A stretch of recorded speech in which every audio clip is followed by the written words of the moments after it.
Bumungad sa kanya ang amoy ng usok ng Maynila.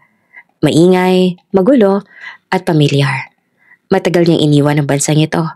Ngunit ngayong bumalik siya, tila bawat kanto ay bumubulong ng alaala. Sa likod ng tinted window ng itim na kotse, malamig ang titig ni Michael habang pinagmamasdan ang daan. Ngunit sa gitna ng abalang kalsada, isang anino ang tumusok sa kanyang paningin. Isang babae, nakasuot ng simpleng bestida, may hawak na lumang bag, pasakay ng bus, at parang may huminto sa mundo. Ang tibok ng puso ni Michael ay biglang lumakas. Sandra? Hindi siya maaaring magkamali. Ang paraan ng pagyuko nito, ang galaw ng buhok na hindi pa ng hangin, iyon ang dalagang ilang taon niyang hinanap. Ngunit siyang hindi kailanman nawala sa isipan niya. Manong, ihinto ninyo. Utos niya na halos pasigaw. Ngunit biglang umatras ang isang truck sa harap nila, naharangan sila. Saglit na nawala sa paningin ni Michael ang babae. Pagliko ng truck, huminga siya ng malalim at muling tumingin sa direksyon ng bus stop. Wala na ang dalaga. At sa unang pagkakataon, matapos ang mahabang panahon, naramdaman ni Michael ang hindi niya inaasahang panginginig ng kamay.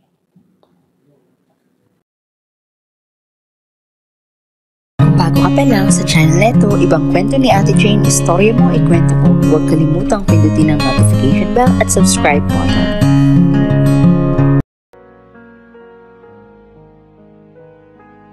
Tahimik ang gabi sa paliparan ng Los Angeles International Airport nang bumaba sa eroplano si Sandra.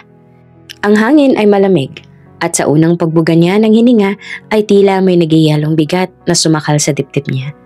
Sa isang kamay ay mahigpit niyang hawak ang maliit na lumang maleta, ang tanging kayamanan na naiwan sa kanya mula sa ampunan sa Pilipinas.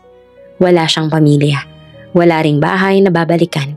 Ang meron lang siya ay isang bagong simula na hindi niya alam kung kaya ba niyang harapin. 18 taong gulang pa lamang siya, ngunit sa mga mata niya ay may bigat ng taong ilang ulit nang nakipagtagisan sa kapalaran.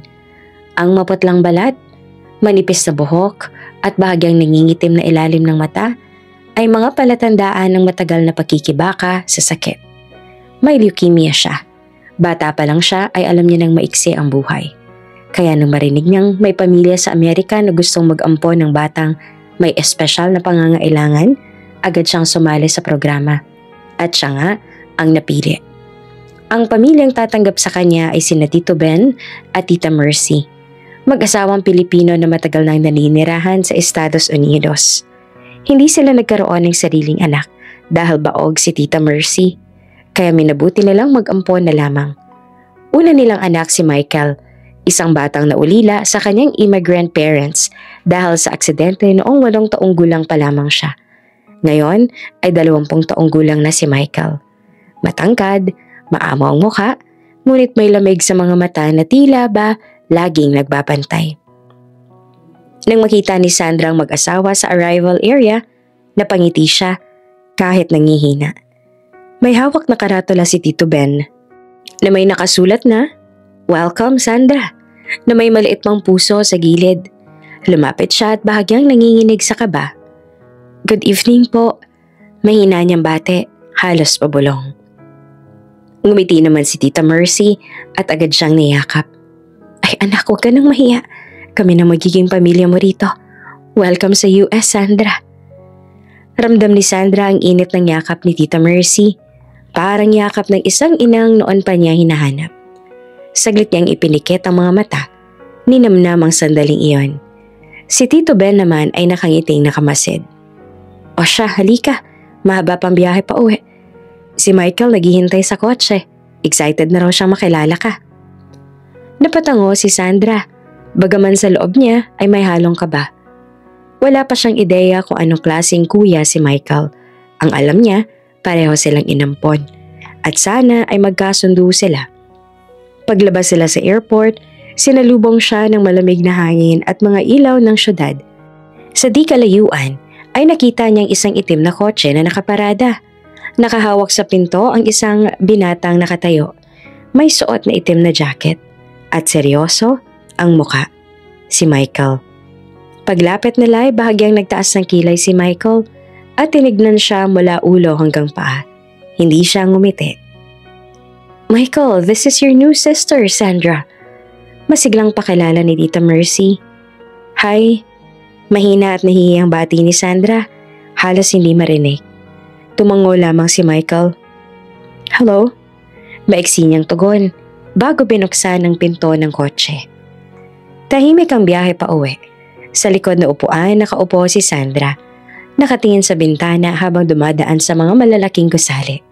Minsan ay sumusulyap siya sa refleksyon ng salamin. Nakikita si Michael sa harapan. Mahinahon itong nagmamaneho. Ngunit hindi man lang siya tinitingnan. "Pagod ka siguro sa biyahe, anak," sabi ni Tita Mercy. Sinubukang basagin ang katahimikan. "Opo, tita. Pero masaya po ako na nandito na ako," sagot pa ni Sandra. Pilit na ngumingiti. "Dito ka na mag-aaral ha. Mapapagamot ka na rin ng mas maayos dito. Kaming bahala sa lahat," sabi naman ni Tito Ben mula sa harap. "Opo, salamat po talaga," tugon pa ni Sandra. Muli siyang sumulyap kay Michael. Wala pa ring imik. Para bang hindi siya interesado. Pagdating nila sa bahay, sinalubong siya ng malamlam na ilaw mula sa chandelier. Malinis, maayos, mabango. Ang amoy ng bagong plancha at sabon ay nagbigay sa kanya ng pakiramdam na para siyang nasa ibang mundo. "Dito ka natitira, anak," sabi ni Tita Mercy habang inaakay siya papasok sa maliit na silid sa itaas. Kwarto ito ni Michael noon, pero ngayon ay meron na siyang sarili sa kabila. "Ayusin mo munang gamit mo ha, bukas isasama kita sa doktor." "Salamat po, tita." Nang lumabas si Tita Mercy, umupo si Sandra sa gilid ng kama. Napatingin siya sa mga litrato sa estante. Isa roon ay larawan ni Tito Ben, Tita Mercy at si Michael noong bata pa. Nakangiti sa tabi ng Christmas tree. May halong kirot sa dibdib ni Sandra. Wala siyang ganitong mga alaala. Narinig niya pa ang mahinang pagkatok ng pinto. "Pasok po," sabi niya. Si Michael pala. May dala itong maliit na baso ng tubig at gamot. "Para sa sakit mo raw?" Malamig nitong sabi. "Sabi ni Mama kailangan mong inumin tuwing gabi." Kinuha niya iyon at nagpasalamat. "Salamat, Kuya Michael." Saglit na natigilan ang binata. "Kuya?" tanong nito na kunot noo. Oo, kasi parang kuya na rin kita, diba?" Nahihiya niyang tugon. Hindi naman sumagot si Michael. Tumango lang at lumabas. Naiwan si Sandra na nakatitig sa pinto. Pinipigilan ng luha. Kinabukasan, maagang nagising si Sandra. Habang kumakain sila ng almusal, napansin niyang tahimik pa rin si Michael. Ang mga sagot nito sa tanong ni Tito Ben ay puro opo o hindi po. Minsan ay nagtagpo ang mga mata nila, ngunit agad din siyang umiwas. "Michael," sabi ni Tita Mercy, "samahan mo muna si Sandra mamaya sa park pagkatapos ng check-up. Ipakilala mo siya sa mga kaibigan mo." Umiling si Michael. "May lakad po kami ni Nicole." "Nicole?" tanong ni Tito Ben. "Yung girlfriend ko." Sagot naman ni Michael. Walang ekspresyon. "Dinala ko siya rito a month ago." Ngumiti si Tita Mercy. "Ay, oo nga pala. Sabi mo nga. Sige anak, baka sa susunod na lang." Tahimik lamang si Sandra. Kunwaring abala sa pagkain ng itlog at tinapay. Ngunit sa loob niya, may biglang lungkot. May girlfriend na pala ang kuya niya. Ibig sabihin lamang nito ay hindi sila magiging close talaga. Hapon na nang bumalik sila sa doktor. Pagod si Sandra ngunit masaya din dahil sabi ng doktor ay stable ng lagay niya ngayon. Pagdating sa bahay, sabi ni Tita Mercy na lumabas daw muna siya sa likod bahay para magpahangin. Naupo siya sa maliit na swing sa hardin. Pumikit siya. Naramdaman ang malambot na hangin. "Ang ganda rito," mahina niyang sabi sa sarili. "Sana, dito ko na matagpuan ang katahimikan." Ngunit hindi pa man siya nakakapagpahinga ay may narinig siyang boses mula sa gilid ng bahay. Pamilyar, mababa, malamig. Si Michael. "Nicole, please, don't start." Narinig niyang sabi nito sa telepono. Tahimik si Sandra. Nakinig mula sa kabila ng halamanan. She's not really my sister, okay? She's just a kid they adopted. I do not give a damn about her. Malamig na sabi pa ni Michael. Nanginginig ang mga daliri ni Sandra. Parang tumigil ang hangin sa paligid. Yeah, I'll see you tomorrow. I promise. Dagdag ni Michael bago niya pinatay ang tawag. Tahimik lang na umalis si Sandra. Mabagal ang hakbang. Parang nilulun ng lupa ang bawat paghinga niya. Pagpasok niya sa kwarto, umupo siya sa kama. Hawak pa rin ang maliit na rosaryo na dala niya mula sa Pilipinas. Pilit niyang ngumiti, ngunit mabilis ding bumigay ang luha. Di naman talaga kita kapatid. Mahinang bulong niya sa sarili. Pero bakit ang sakit pakinggan? Kinagabihan kumatok si Tita Mercy. Anak, okay ka lang ba? Tahimik ka yata. Ngumiti si Sandra kahit namumugto ang mata. Opo tita, medyo pagod lang po. Ayaan mo bukas ipapasyal kita ha. Magandang makikita mong paligid. Si Michael, susunduin niya si Nicole, kaya tayo na lang muna ni na tito mo. Masayang sabi ni Tita Mercy. Opo, salamat po. Pagkaalis si Tita Mercy, napahiga siya. Tinitigan niya ang kisame. Pinilit alalahanin ang sinabi ng madre sa ampunan noong araw na umalis siya. Anak, saan ka man mapunta? Huwag kang matakot magmahal ha? Pero huwag mo rin kalimutan na minsan, ang pagmamahal ay dapat marunong magtiis. Sa mga sandaling iyon, hindi pa alam ni Sandra kung anong uri ng pagtitiis ang kailangang pagdaanan niya. Ang alam lang niya, sa loob ng bahay na iyon, siya ay isang bisitang kailangang matutong magpasalamat sa bawat patak ng kabaitan na ibinibigay sa kanya. Sa kabilang silid naman, nakaupo si Michael sa harap ng laptop. Hindi siya makatulog. Nakita niya sa bintana ang liwanag ng ilaw mula sa kwarto ni Sandra. Tahimik siyang napaisip. Hindi niya maintindihan kung bakit may kung anong bigat sa dibdib niya kapag nakikita ang dalaga. Binuksan niya ang telepono at tumingin sa larawan nila ni Nicole. She's just a kid. Mahina niyang bulong. Walang dapat magbago. Ngunit sa labas ng bahay, sumisipol ang hangin. At sa unang gabing iyon na magkasama silang tatlo sa ilalim ng iisang bubong, may dalawang puso ang nagsimulang kumatok sa mga pader ng katahimikan. Isa dahil sa takot, isa dahil sa pag-asa. Makalipas ang ilang linggo, unti-unti nang nasanay si Sandra sa bagong buhay niya sa Amerika. Ngunit bawat araw ay tila mahabang paglalakbay sa isang mundong banyaga. Tuwing umaga, gigising siya ng maaga upang ihanda ang sarili para sa eskwela. Maingat niya isinasabit ang ID sa leeg. Dala ang maliit na baon na inihahanda ni Tita Mercy. Kapag bumababa siya sa kusina, naroon na si Tito Ben, abala sa pagbabasa ng dyaryo, habang si Michael naman ay umiinom na ng kape sa sulok. Nakayuko sa cellphone. Good morning po, bati ni Sandra. Mahina, ngunit magalang. Good morning, anak, sagot ni Tita Mercy habang naglalagay ng itlog sa plato niya. Kumain ka ng marami, ha? Kailangan mo ng lakas para sa gamutan mo mamaya. Opo, tita. Minsan ay napapansin niya ang malamig na titig ni Michael. Parang laging may pagitan. Parang laging may tanong sa mata nito na hindi niya alam kung kailan masasagot. Habang kumakain, maririnig niya minsan si Tito Ben na tinatawag si Michael. Anak, later, can you drive Sandra to her chemo session? May meeting ako sa opisina. Again? Maiksi at malamig ang tono ni Michael. Hindi ba pwedeng kayo na lang po ni Mama? Michael, siningit pa ni Tita Mercy, bahagyang may otoridad sa boses.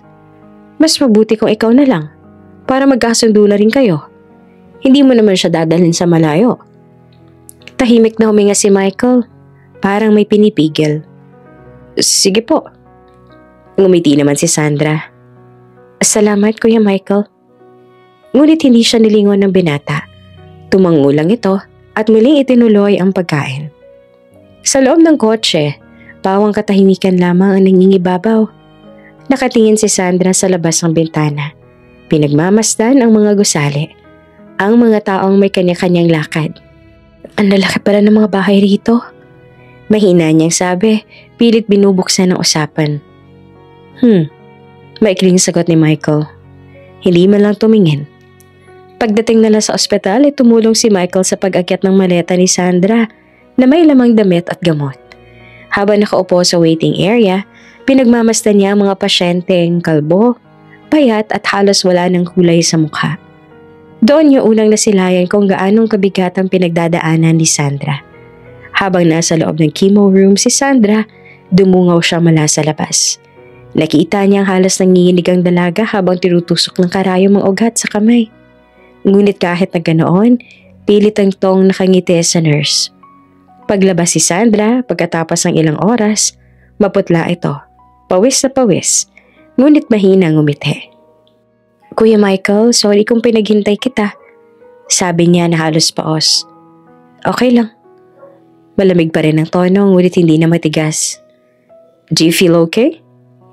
Medyo mahina lang po. Sagot ni Sandra. Nakangiti pa rin kahit halatang nahihilo. Tahimik silang naglakad palabas.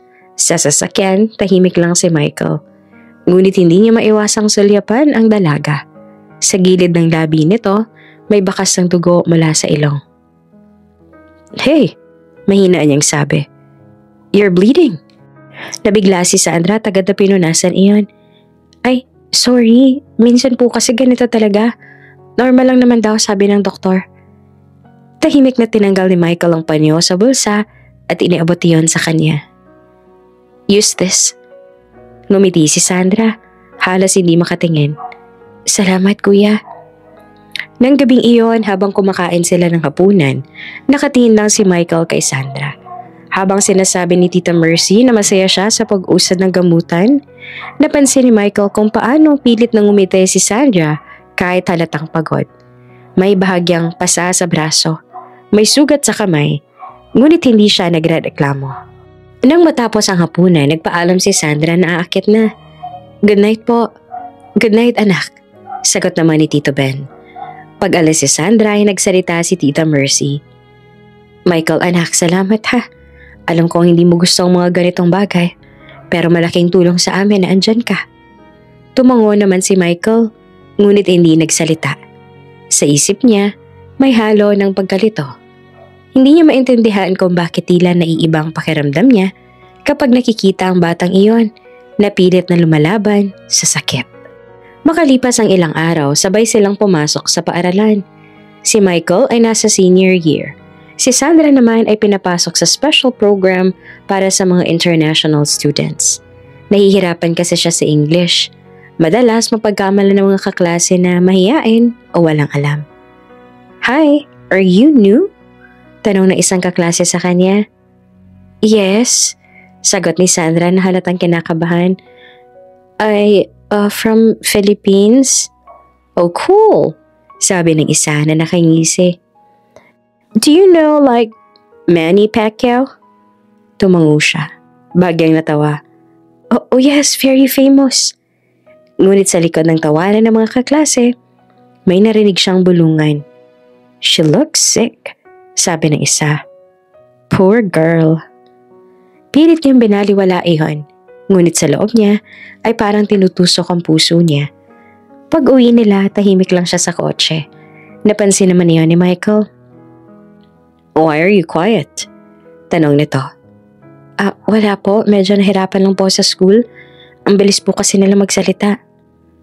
Then you have to practice, sagot ni Michael. I can help you if you want. Namilog ang mga mata ni Sandra. Talaga? Okay lang po sa inyo? Tumango naman si Michael. We can start after dinner. Ngayon na siya nakita ni Sandra na bahagyang ngumiti ang binata. At sa unang pagkakataon, parang lumambot ang bigat sa dibdib niya. Kinagabihan, naupo sila sa sala. May hawak na maliit na notebook si Sandra at lapis, habang si Michael naman ay nakasandal sa sofa. Okay, sabi ni Michael. Let's start with some expressions. When someone says, "What's up?" you don't say "I'm fine." You say, "Nothing much," or "I'm good." Got it? Ngumiti si Sandra. Okay. What's up, Kuya Michael? Nothing much, tagon ng binata, sabay tawa. Good job. Natatawa na rin si Sandra. Nakakapanibago po pala. That's okay, sabi ni Michael na nakangiti. You'll get used to it. Habang tumatagal ang gabi na puno ng halakhakan ng sala, si Tita Mercy ay nakangiti mula sa kusina. Pinagmamasdan ng dalawa. Si Tito Ben naman ay tahimik na tumango. Mukhang nagkakasundo na sila. Bulong pa ni Tita Mercy. Ngunit hindi lahat ay masaya. Kinabukasan, sinundo ni Michael si Nicole. Blonde, matangkad at halatang may halong lahi ng Amerikano at Europeo. Pagdating ni Sandra sa labas ng bahay, nakita niyang dalawa sa garahe. Hey babe, sabi ni Nicole sabay halik sa pisngi ni Michael. Who's that girl again? Her name's Sandra, my parents' new foster kid. Sagot pa ni Michael. Oh, malamig na sabi ni Nicole. She's always around lately. You drive her to school, to the hospital. Why are you being so protective? Umiling si Michael. She's sick, Nicole. She has leukemia. She needs help. But still, sabi ni Nicole na medyo nakairap, you're not her brother, remember that? And besides, you were the one who told me that. Tahimik lamang si Michael, ngunit halatang napaisip. Nang umalis ang dalawa, napatitig si Sandra sa direksyon nila mula sa bintana. Ramdam niya ang kakaibang sakit na hindi niya maipaliwanag. Hindi niya dapat maramdaman iyon. Kuya niya si Michael, kahit sa papel lang. Alam niyang mali. Lumipas ang mga araw, minsan ay nakikita ni Michael si Sandra na nakaupong mag-isa sa likod ng bahay. Nagsusulat sa maliit na notebook. Lumapit siya isang beses. What are you writing? Tanong niya. Napapitlag naman si Sandra. Wala po, kung ano-ano lang. Can I read?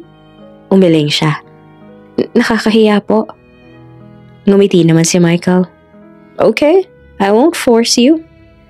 Tahimik silang nagtagal doon. Ang araw ay papalubog at ang hangin ay malamig. Biglang may dugo na naman na tumulo sa ilong ni Sandra. Hey, sabi ni Michael na agad na kumuha ng panyo. You okay? Tumango si Sandra. Normal lang po ito, kuya. Ngunit hindi na siya mapakali. Tumayo siya at kinuha ang malamig na tubig. Pinahira ng mukha ng dalaga. Next time, tell me right away. Seryosong sabi ni Michael. Don't hide it. Opo. Mahina niya namang tugon. Sorry po. Sa unang pagkakataon, marahang hinawakan ni Michael ang ulo niya at lumite ng bahagya. You're too stubborn for someone so small. Natigilan naman si Sandra. Hindi niya alam kung bakit ang simpleng ngiting iyon ay parang musika. Ngunit agad din niyang inalis sa isipan iyon. Pagkaraan ng ilang linggo, dumalaw si Nicole sa bahay. Habang nagluluto si Tita Mercy, lumapit siya kay Michael na abala sa paghuhugas ng pinggan. So, how's your sick sister? Tanong ni Nicole, bahagyang may panunukso. She's not my sister. Sagot naman ni Michael. Then she's doing better. Really? Or maybe she's just using your parents for medical help? Napadigil si Michael. Don't say that. Si Nicole ay tumawa ng bahagya. Come on, I'm just saying the truth. That girl's lucky. Free house, free treatment, and now she has you to drive her around. Sounds convenient. Nicole, stop. Why are you defending her so much? Tahimik lang si Michael. Sa loob niya ay may halong galit at guilt. Hindi niya alam kung bakit labis siyang naaapektuhan sa mga sinasabi ni Nicole. Nang gabing iyon, habang nasa kwarto siya, narinig niyang umuubo si Sandra sa kabilang silid. Lumabas siya agad, kinuha ang baso ng tubig at kumatok. Come in, mahinang sabi ni Sandra. Pagpasok niya, agad niya nakita ang namumulang mata ng dalaga. May tissue na may bahid ng dugo. Hey, you should rest, sabi ni Michael at naupo sa gilid ng kama. Sorry po, nagising pala kayo. Don't worry about that. Tugon niya sabay abot ng tubig. Here, drink this. Tahimik silang nagkatitigan. Sa pagitan ng katahimikan ay may hindi maipaliwanag na kuryente. Kuya Michael, mahinang sabi ni Sandra. Salamat po sa lahat. Kahit alam kong hindi niyo naman talaga ako gusto nung una. Hindi agad nakasagot si Michael. Sa halip ay marahan niyang tinapik ang ulo nito. You're part of the family now. Just get better, okay? Ngumiti si Sandra. Opo. Paglabas si Michael sa silid, huminga siya ng malalim. Hindi niya alam kung ano itong biglang kirot sa dibdib niya. Ang simpleng pasasalamat ng dalaga ay tila tumama sa lugar na matagal nang malamig sa puso niya. Kinabukasan, nakita niya si Sandra sa bakuran. Nag-aalaga ng mga halaman ni Tita Mercy. Nakasumbero, maputla pa rin ngunit nakangiti. Good morning, Kuya Michael. Masigla nitong bate. Morning, sagot niya naman. You look better today. Ngumiti si Sandra. Sabi ng doktor, improving daw po ako. Konti na lang daw po ang sessions. Oh, that's great. Tahimik silang naglakad sa paligid ng bakuran. Minsan nagbibiruan, minsan ay nagkakwentuhan tungkol sa Pilipinas, tungkol sa ampunan, sa mga batang naiwan doon. Miss ko na nga po yung mga bata sa ampunan, sabi ni Sandra. Sana someday, makabalik ako at makatulong din ako sa kanila. You will, sagot naman ni Michael.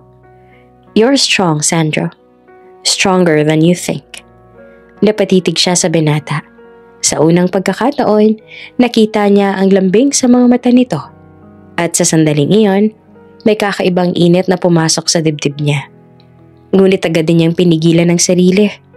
Hindi pwede. Hindi dapat. Paglingon niya ay nakangiti pa rin si Michael. Let's go. You need to rest. Opo, kuya. Habang papasok sila sa bahay, hindi niya napigilan ng mahinang ngiti sa labi. At sa bawat araw na lumilipas, unti-unti niyang nararamdaman na ang malamig na pagitan sa pagitan nila ay nagsisimula ng mabasag.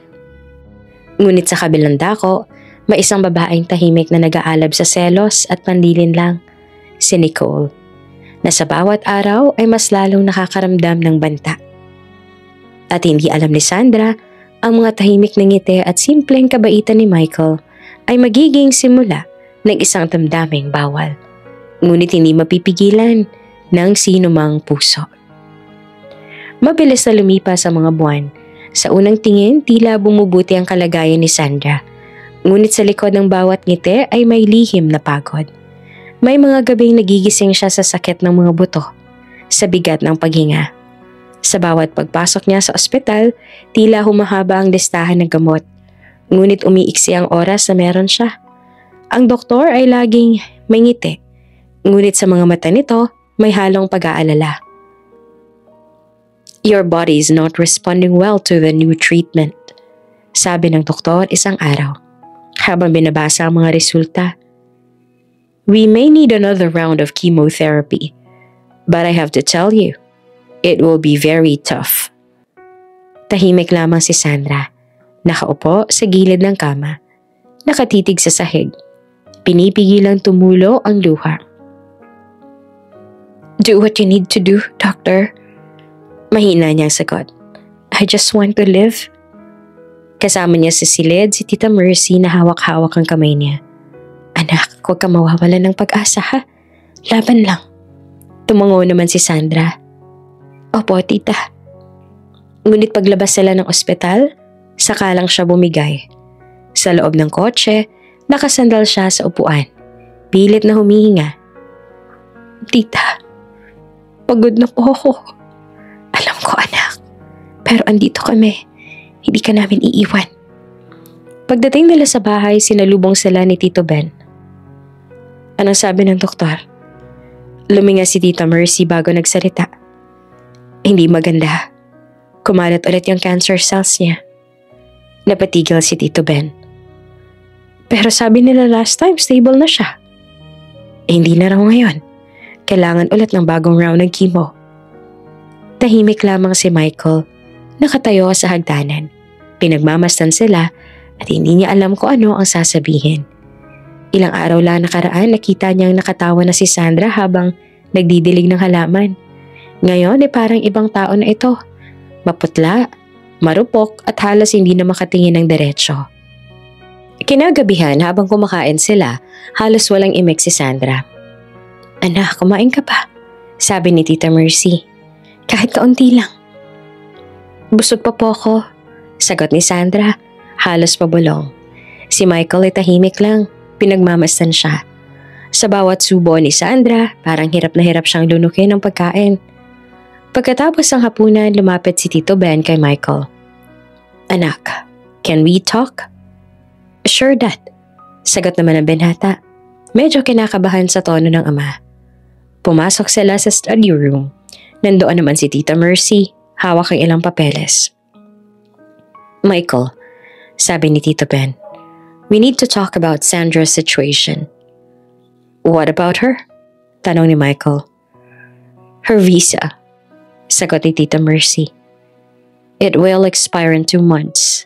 And if that happens, she can't stay here legally. And she can't continue her treatments." "Can we just renew it?" tanong ni Michael. "We tried," sagot ni Tito Ben.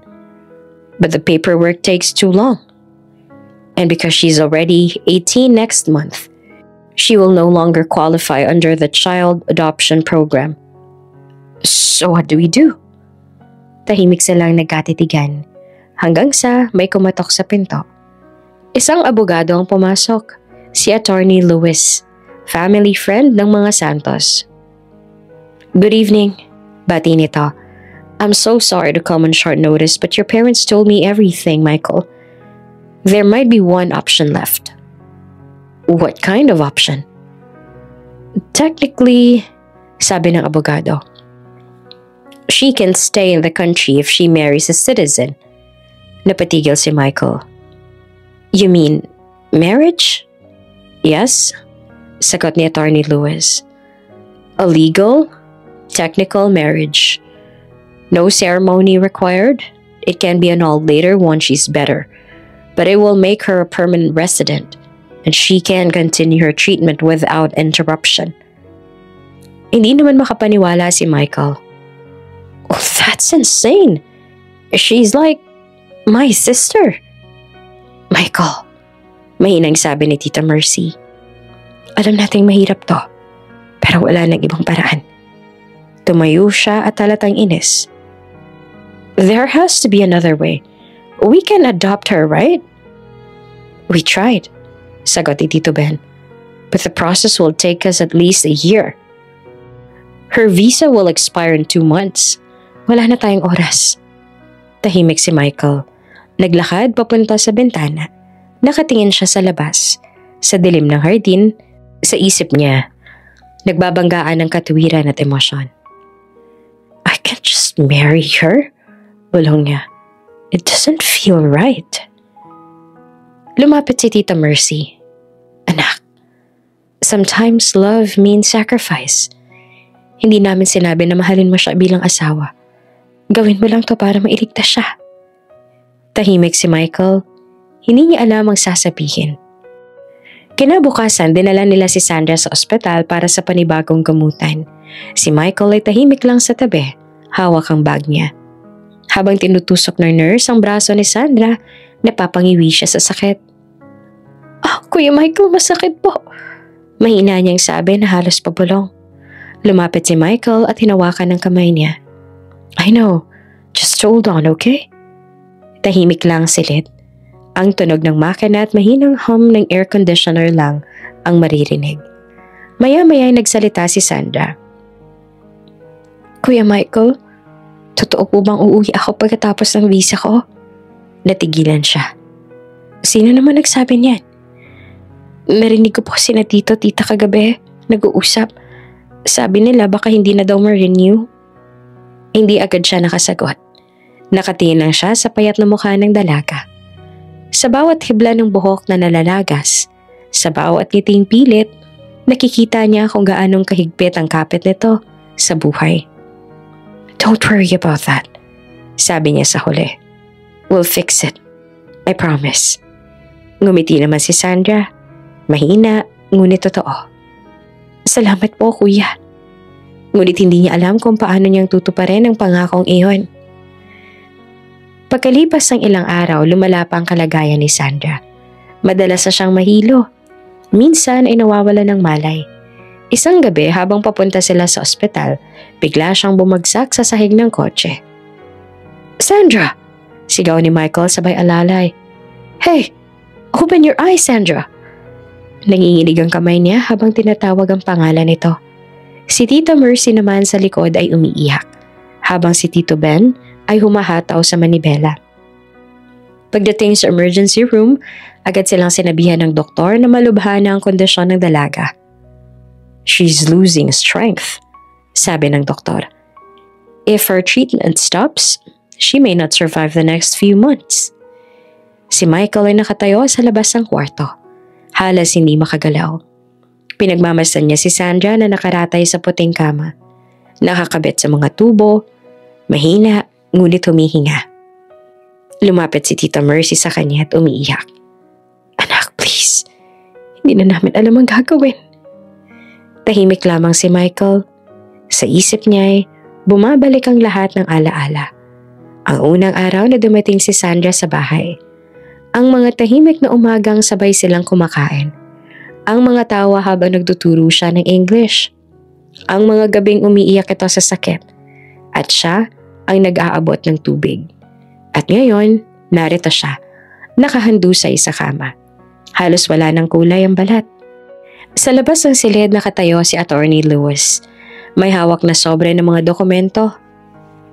Michael, sabi nito, I know this is difficult, but time is running out.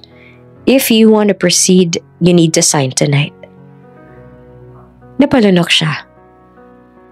Are you sure this is the only way? Yes. If she leaves the country, her treatment will stop, and she may not survive long enough to restart it back home. Tinitigan ni Michael ang pinto ng silid. Sa loob, si Sandra ay nakapikit. Humihinga ng mabagal, sa kanyang isipan, nagbabalik ang lahat ng sandali.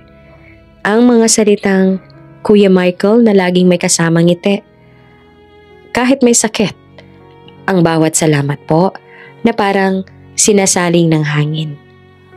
Naramdaman niyang may luha na tumulo sa pisngi niya.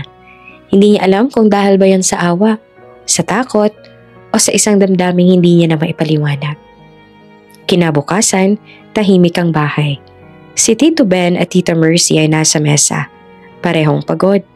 Si Michael ay tahimik na lumapit. Dad? Mom, sabi niya. Where are the papers? Napatingin si Tita Mercy. Anak, sigurado ka ba?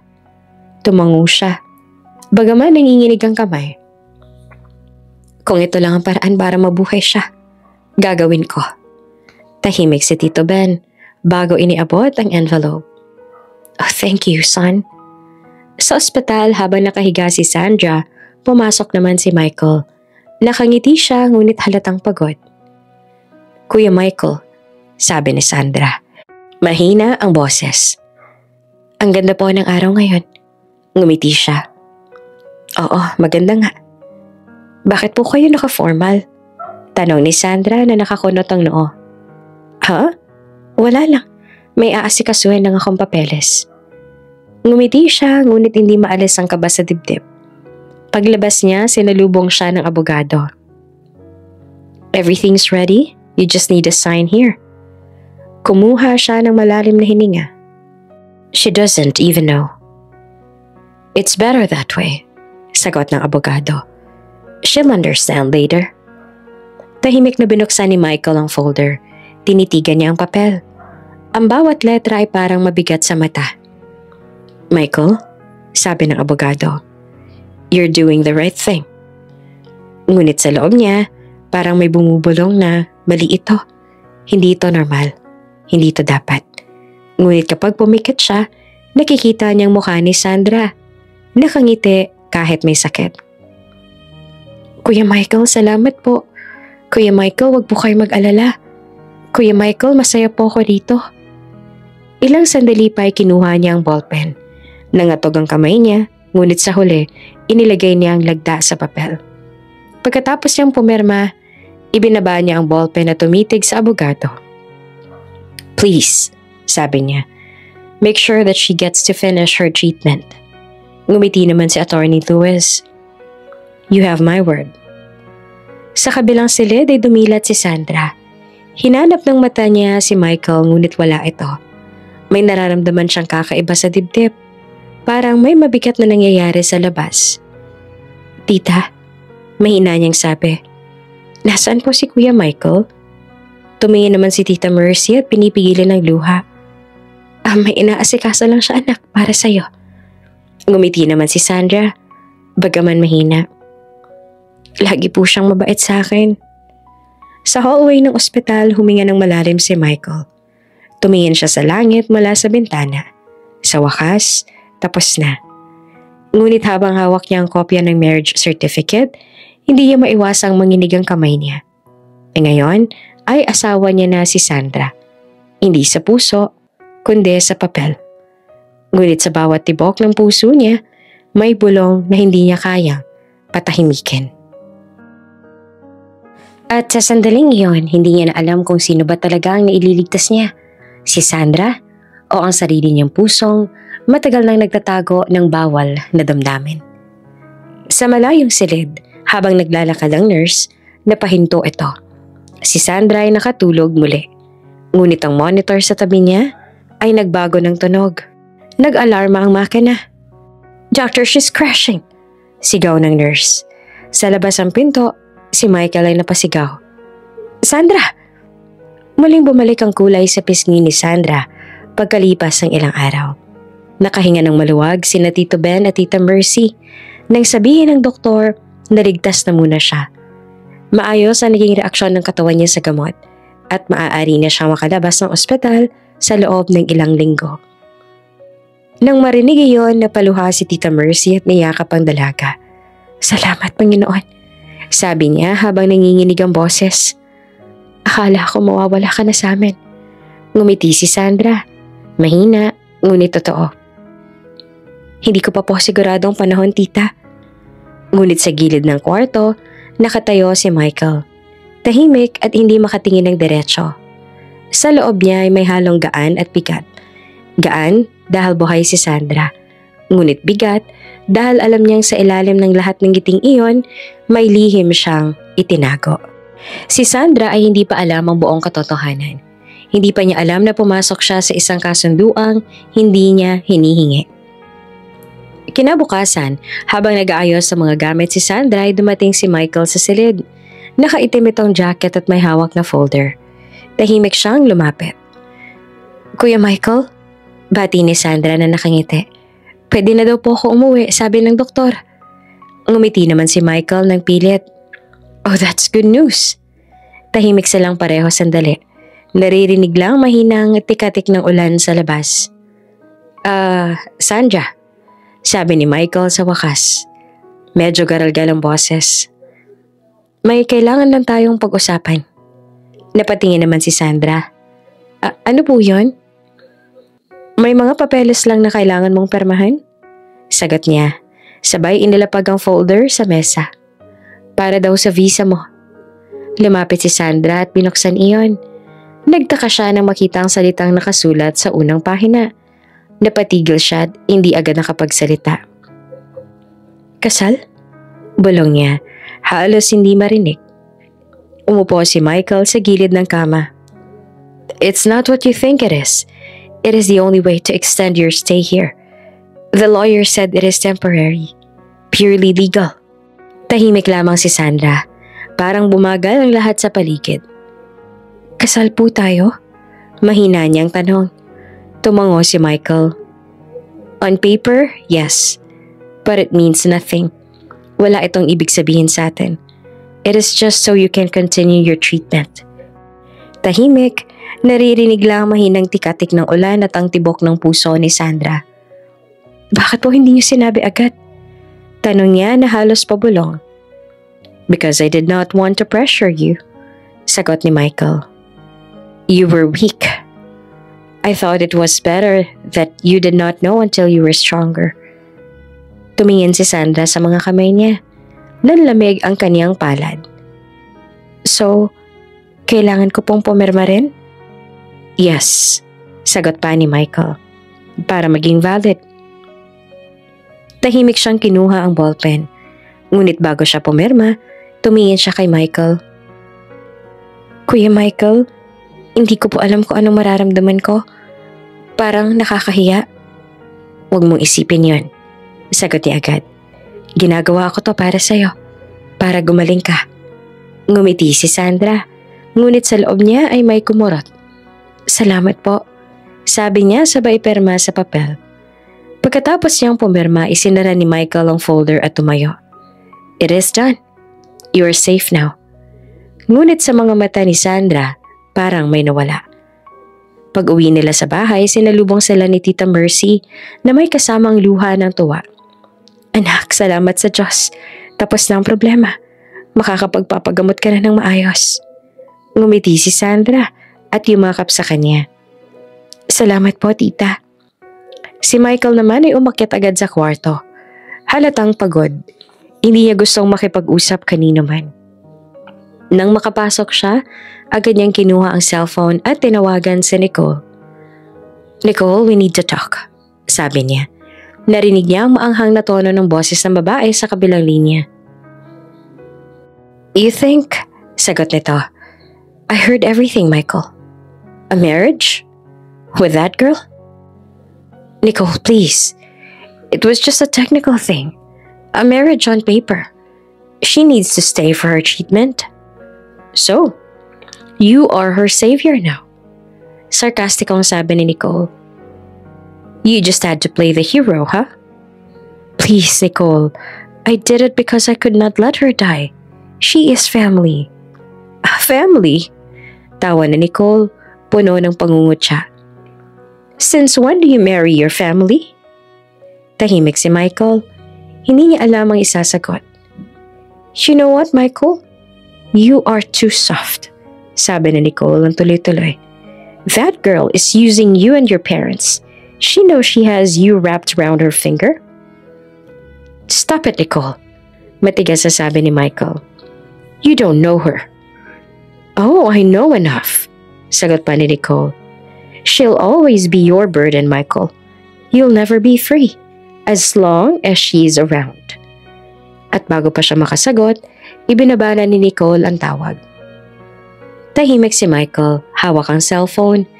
Parang lumalamig ang buong silid.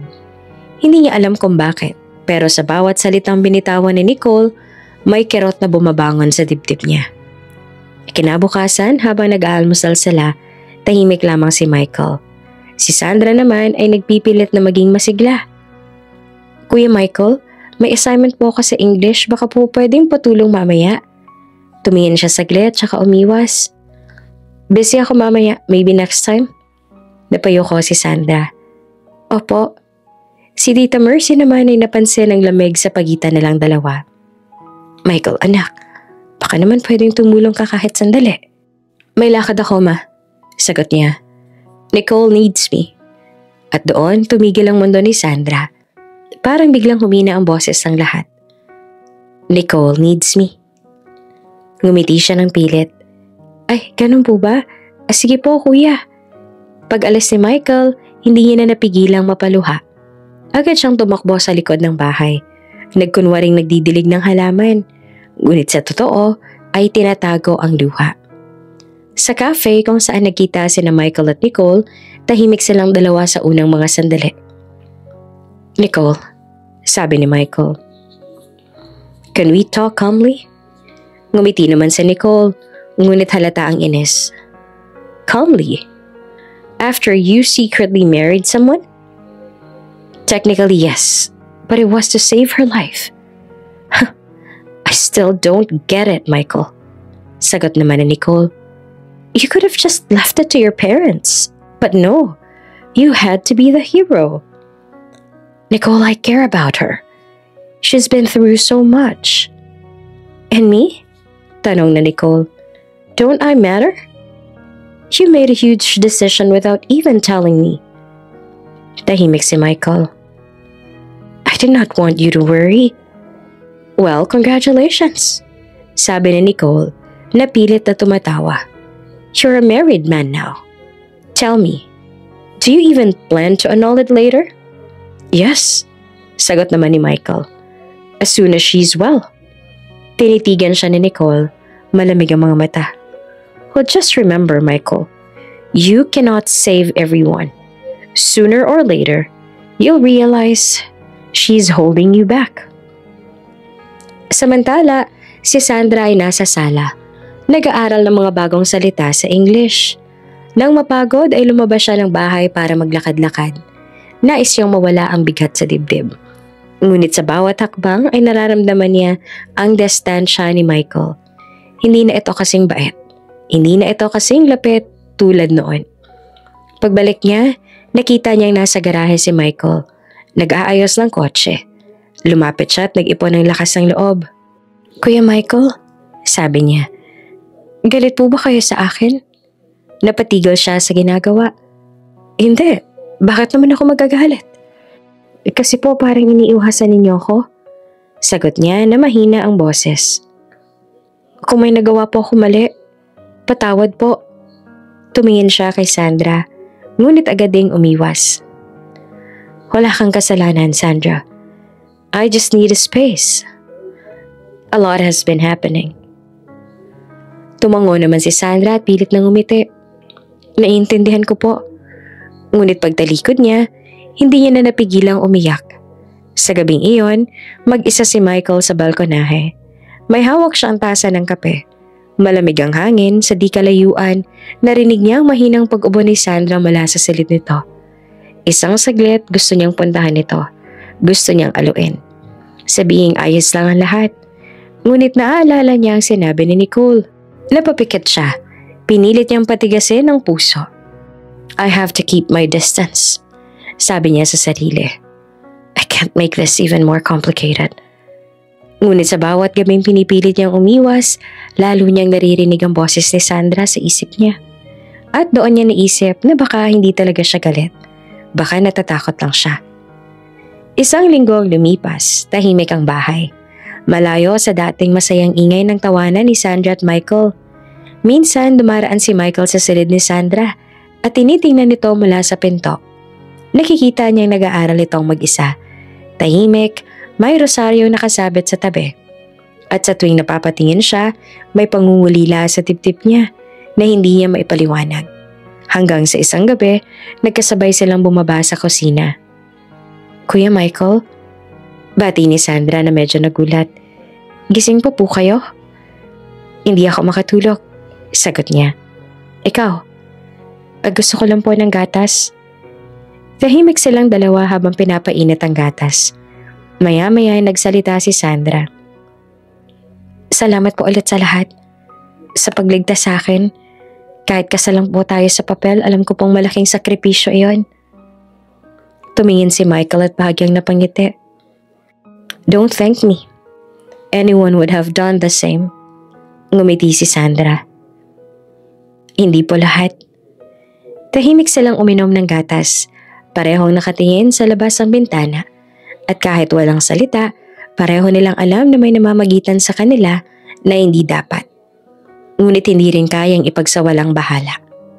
Ngunit sa isip ni Michael, paulit-ulit ang boses ni Nicole. Kaya bago pa man umabot sa anumang emosyon, tumayo siya. Good night, Sandra, sabi niya na malamig ang tono. Good night po, kuya. Mahina niya namang sagot. At sa gabing iyon, parehong hindi nakatulog ang dalawa. Si Michael dahil sa bigat ng konsensya. Si Sandra dahil sa sakit ng pag-iwas ng taong tanging kinakapitan niya sa banyagang lupa. At sa dilim ng kanilang mga silid, pareho nilang naramdaman ang isang katotohanang hindi nila kayang bigkasin. Na sa kasal na hindi dapat mangyari, may pusong unti-unting natututong magmahal kahit bawal. Tahimik ang bahay sa mga sumunod na linggo. Ang dati masayang mga tawanan sa hapagkainan ay napalitan ng mahabang katahimikan. Si Michael ay laging wala sa bahay. Kung hindi abala sa trabaho, abala sa pag-aaral. Kapag nandyan naman siya, agad itong aakyat sa kwarto matapos kumain. Ni hindi man lang nakikipag-usap kay Sandra. Si Sandra naman ay patuloy sa kanyang gamutan. Halos araw-araw ay may schedule siya sa ospital para sa chemotherapy. Minsan, sinasamahan siya ni Tita Mercy, ngunit kadalasan ay mag-isa. Laging sinasabi ni Sandra na ayos lang siya, na kaya niyang mag-isa. Kahit sa totoo ay nanginginig pa rin ang kanyang mga kamay tuwing tinutusok ng karayom ang balat niya. Sa bawat paglabas niya ng bahay, tanging malamig na hangin ang bumabati sa kanya. Wala na ang dati niyang kasabay sa biyahe. Ang kuya niyang dati laging nakabantay, laging tanong ng tanong kung kumain na ba siya, kung nilalamig ba siya, o kung masakit pa ba ang braso niya matapos ang gamutan. Ngayon, pader na ang pagitan nila. Isang pader na hindi gawa sa semento, kundi sa malamig na katahimikan at hindi masabing mga salita. Isang gabi, habang nag-aayos sa mga gamit si Sandra, dumungaw siya sa bintana ng kanyang silid. Kita niya sa garahe si Michael. Nag-aayos ng sasakyan. May earphones ito sa tenga at mukha itong pagod. Saglit siyang nagdalawang isip, pero sa huli bumaba rin siya. Maingat siyang lumapit sa garahe. Dala ang maliit na thermos ng kape. "Kuya Michael," tawag niya na mahina ang boses. "Nagkape na po ako. Baka gusto po ninyo?" Tumingin naman si Michael saglit bago muling ibinalik ang tingin sa makina ng kotse. "Salamat," maikli niyang sagot. Ngumiti lang si Sandra, pilit na pinapahabang usapan. "Ang lamig po ngayong gabi, no? Baka po giniginaw na kayo?" "Okay lang ako," sagot muli ni Michael. "Marami pa akong aasikasuhin." "Gusto niyo po tulungan ko kayo?" tanong ni Sandra, umaasang makikipag-usap ito. Ngunit ngumiti lang si Michael, pilit na mabait pero malamig. "Hindi na kailangan, Sandra. Pahinga ka na lang."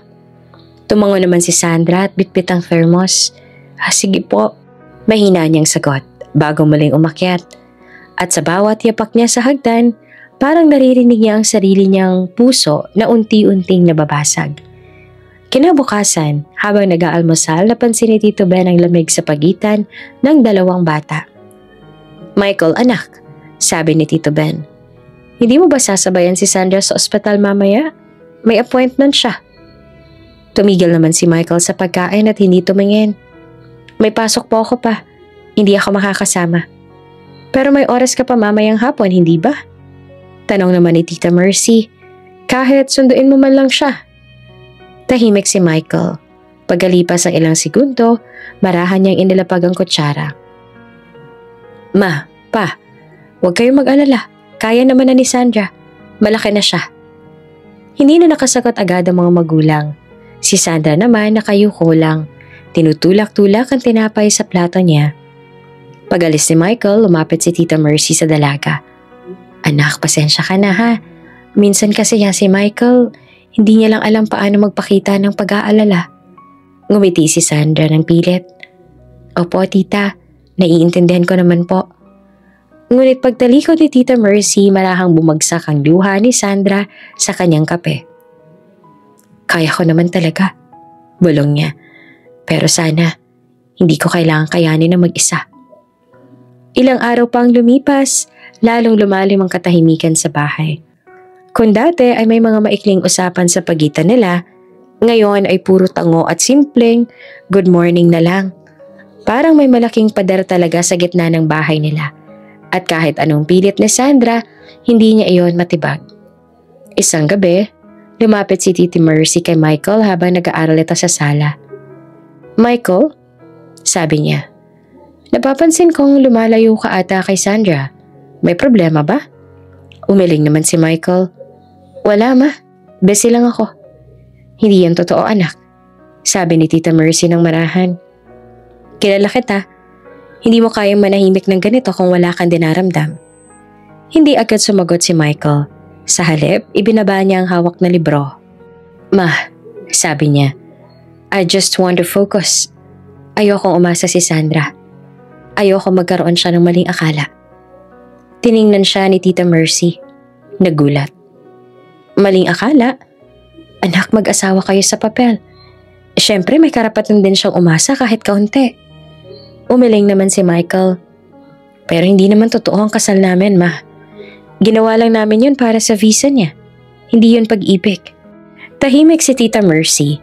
Ilang saglit pa, tumango siya. Kung iyon ang iniisip mo, sana sigurado ka sa puso mo. Dahil minsan, anak, kahit kasinungalingan sa papel, totoo pa rin sa puso. Hindi nakasagot si Michael. Nanatili siyang tahimik habang unti-unting nararamdaman ang bigat ng mga salita ng ina. Kinabukasan, habang nasa trabaho si Michael, nakatanggap siya ng tawag mula kay Tita Mercy. Michael, anak, si Sandra. Bakit ano nangyari? Hindi matay siya. Sa bahay lang kanina bigla na lang bumagsak, nasa ambulansya na kami. Nalaglag ang hawak niyang cellphone sa mesa. Tumayo siya agad. Hindi na tinapos ang trabaho. Tumakbo palabas ng opisina. Habang nagmamaneho, nanginginig ang mga kamay niya. Ang bawat segundo ay mistulang oras. Please God, bulong niya habang tumatakbo ang sasakyan. Huwag gayon. Hindi pa ako handa. Hindi pa ako handa na mawala siya. Pagdating niya sa ospital, agad niyang nakita sina Tito Ben at Tita Mercy sa labas ng emergency room. Parehong luhaan at nag-aalala. Nasaan siya? Tanong agad ni Michael, halos walang hininga. Nasa loob pa, anak. Sagot naman ni Tita Mercy, nanginginig ang boses. Bigla siyang nawalan ng malay. Wala malang reklamo kanina, akala ko ayos na siya. Lumapit si Michael sa pintuan ng emergency room at sumilip sa maliit na bintana. Nakita niya si Sandra, nakahiga, napapaligiran ng mga nurse. May oxygen mask ito at nakakabit sa makina. God, bulong ni Michael, halos maiyak. Bakit ganito? Paglabas ng doktor, agad siyang sinalubong ni Michael. Doc, how is she? She's in a stable condition now, sagot ng doktor. She collapsed due to extreme fatigue and lack of sleep. Her body is still weak, but she's safe for now. Huminga ng malalim si Michael. Parang unang beses niya nakahinga ng maayos. Can I see her? Tumango ang doktor. You may for a while, but she also needs to get some rest. Pagpasok niya sa kwarto, nakita niya si Sandra. Maputla pa rin, ngunit gising na. Nakatingin ito sa kisame at parang pagod na pagod. Sandra? Tawag ni Michael na marahang lumapit. Napalingon naman si Sandra at nang makita siya ay napangiti ito kahit mahina. Kuya Michael, mahina niyang sabi, bakit po kayo nandito? Umupo si Michael sa gilid ng kama. Bakit ba hindi ako dapat nandito? Akala mo ba hahayaan kitang mag-isa? Ngumiti si Sandra ng mapait. Akala ko po kasi ayaw niyo na ako makita. Napayo ko si Michael. Hindi totoo yan. Tahimik silang dalawa. Sa pagitan ng kanilang mga titig, may mga salitang hindi masabi. Kuya, sabi ni Sandra, pasensya na po kung naging pabigat ako. Lagi na lang po akong sakit ng ulo ninyo. Hinawakan ni Michael ang kamay niya ng mahigpit. Sandra, huwag mong sabihin yan. Hindi ka pabigat. Huwag mo nang uulitin yan kahit kailan. Ngumiti naman si Sandra, nangilid ang luha. Pero totoo naman po, 'di ba? Ako yung dahilan kung bakit nag-away kayo ni Nicole. Ako yung dahilan kung bakit kailangan mong magpakasal kahit ayaw mo. Umiling si Michael. Hindi naman kita sinisisi sa kahit ano. Hindi ko alam kung paano, pero sa mga araw na lumilipas sa tuwing iniiwasan kita, lalo lang ako hindi mapakali. Tuwing wala ka, parang may kulang. Napangiti naman si Sandra sa gulat. Kuya Michael. Ngumiti si Michael na mahina, puno ng pagod at pagkahiya. Hindi ko alam kung kailan nagsimula. Pero natakot ako masanay. Natatakot ako magmahal sa paraang hindi ko dapat maramdaman. Tahimik naman si Sandra. Ang tanging narinig niya ay mahinang tugtog ng makina sa tabi nila. Kuya, sabi niya. Kung ano man po ang nararamdaman ninyo, huwag na nating isipin. Ang mahalaga, nandito pa ako. Buhay pa. Ngunit habang sinasabi niya iyon, hindi niya rin mapigilan ang pag-iyak. Dahil sa ilalim ng mga salitang iyon, naroon din ang katotohanan na siya man ay may damdamin na hindi kayang itago. Pagkalipas ng ilang oras, hindi na umalis si Michael sa tabi ng kama ni Sandra. Doon na siya natulog, nakaupo, hawak pa rin ang kamay ng dalaga. Sa bawat paghinga ni Sandra, naramdaman niya ang takot na halos sumakal sa kanya kanina. Ngayon, malinaw na sa kanya ang lahat. Hindi lamang ito awa, hindi lang ito pagkakaibigan, hindi lang ito tungkulin bilang kuya-kuyahan. Ito ay pag-ibig. Tahimik, bawal, at hindi niya alam kung paanong sisimulan. Ngunit totoo. Sa labas ng ospital, dahan-dahan nang sumisikat ang araw. Ang unang liwanag ay tumama sa bintana. Sa loob ng silid, nagising si Sandra. Nakita niyang tulog si Michael sa tabi niya. Nakayuko at mahigpit pa ring hawak ang kamay niya. Ngumiti siya ng marahang hinaplos ang buhok nito. "Salamat, Kuya Michael," bulong niya. "Kahit sandali lang, naramdaman kong may nagmamahal sa akin." At sa unang pagkakataon, mula nang dumating siya sa Amerika, hindi siya nakaramdam ng lamig. Lumipas ang ilang linggo mula nang maospital si Sandra. Sa paglipas sa mga araw, unti-unting bumalik ang sigla sa kanyang mga pisngi. Hindi man ganap na gumaling, tila nagkaroon siya ng panibagong lakas na humarap sa bawat umaga. At higit sa lahat, nagbago na rin si Michael. Kung dati malamig itong parang marmol na walang pakiramdam, ngayon ay may unti-unting lambing sa bawat kilos at salita. Hindi man laging pinapakita, pero ramdam iyon ni Sandra. Si Michael lang madalas na naghahatid kay Sandra sa ospital. Madalas silang tahimik sa loob ng kotse, pero hindi na mabigat ang katahimikan. Minsan, naglalakad sila sa park pagkatapos ng check-up nito. Minsan, kumakain din ng ice cream kahit malamig ang panahon. "Tahimik pala kapag kaganito," sabi ni Sandra. "Parang wala ka maririnig kundi sarili mong iniisip." "Anong iniisip mo?" tanong ni Michael na nakatingin sa ulan. Napatingin si Sandra sa kamay niya. "Iniisip ko po kung anong pakiramdam na may totoong pamilya. Yung hindi mo kailangang magpasalamat sa bawat araw na pinapayagan kang manatili." "Anong ibig mong sabihin?" tanong ni Michael na seryoso. "Wala lang," sagot ni Sandra. "Minsan naisip ko, kahit mabait sina Tito Ben at Tita Mercy, parang bisita lang ako sa buhay nila. Alam kong kapag gumaling ako, baka bumalik din ako sa Pilipinas. Wala naman akong apelyido nila. Wala rin akong karapatan." Tahimik si Michael. Sa loob ng sasakyan, tanging tunog ng ulan ang bumabalot. "I understand," sagot ni Michael pagkatapos ng ilang sandali. "Kasi, ganun din ang naramdaman ko noon." Napatingin si Sandra. "Talaga po?" Tumango si Michael. "Nung bata pa ako, akala ko kapag inampon ka, mawawala yung pakiramdam ng pagkawalay. Pero hindi pala. Kahit ilang taon na, kahit gaano ka pa nilang kamahal, laging may maliit na tinig sa isip mo nagsasabing, hindi ka talaga sa kanila." "Kuya," mahina niyang sabi. Ngumiti si Michael ng mapait. "Minsan naiinggit ako sa mga batang may magulang. Kahit gaano kagulo ang pamilya nila, kahit nag-aaway, alam nilang may uuwian sila. Eh tayo, Sandra, parang palagi nakikisilong." Hindi na nakapagsalita si Sandra. Dahan-dahan niyang hinawakan ang kamay ni Michael. Tahimik lang siya. Ngunit sa simpleng paghawak na iyon, parang unti-unting gumaan ang bigat sa loob nila. "Kung ibang mundo lang siguro, Sandra," mahina niyang sabi. "Baka hindi kita kailangang tawaging asawa sa papel o kapatid sa salita.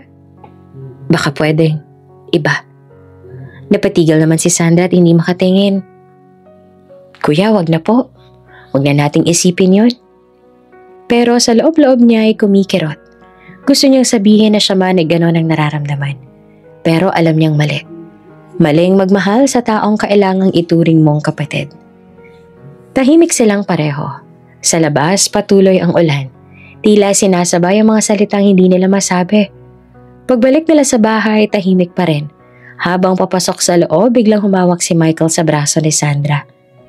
Thank you, sabi nito ng seryoso. Para po saan? Tanong niya. Para sa gabi na to, sagot ni Michael. Matagal na akong hindi nakakapag-usap ng ganito. Matagal na rin akong hindi nakangiti ng totoo. Ngumiti naman si Sandra ng mahina. Pareho po tayo.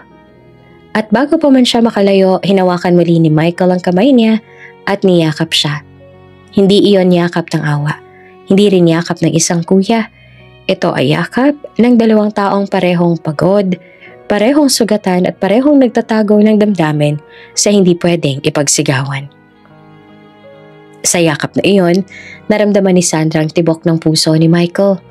Mabagal, mainit, totoo. Gusto niya sanang magsalita. Gusto niyang sabihin ng totoo na mahal niya na ito, pero natigilan siya.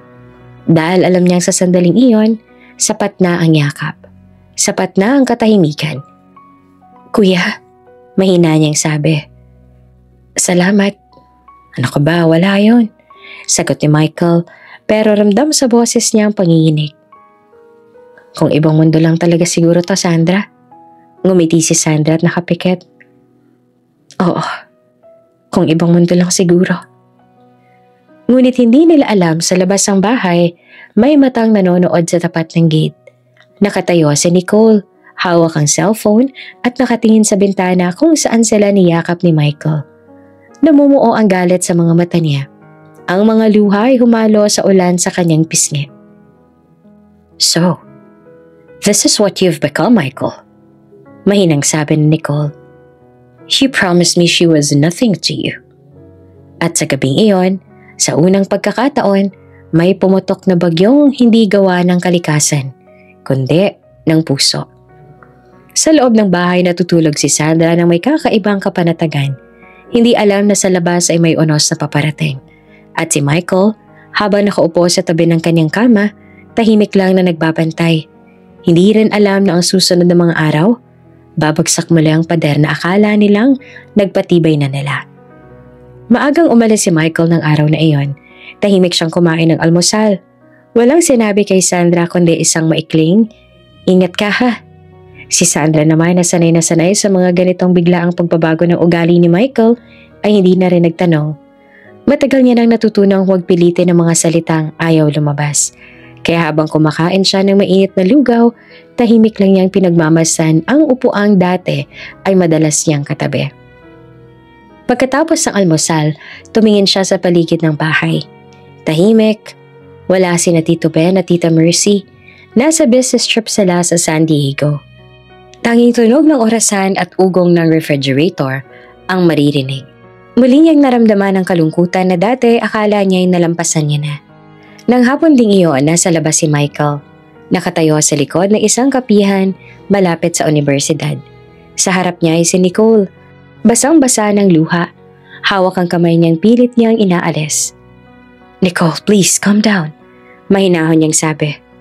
Calm down? Halos pasigaw na sagot na Nicole. Michael, you are married to her. How can you tell me to calm down? Napabuntong hininga si Michael. But you know it's not real. You know why we did it. Sandra needed her treatment.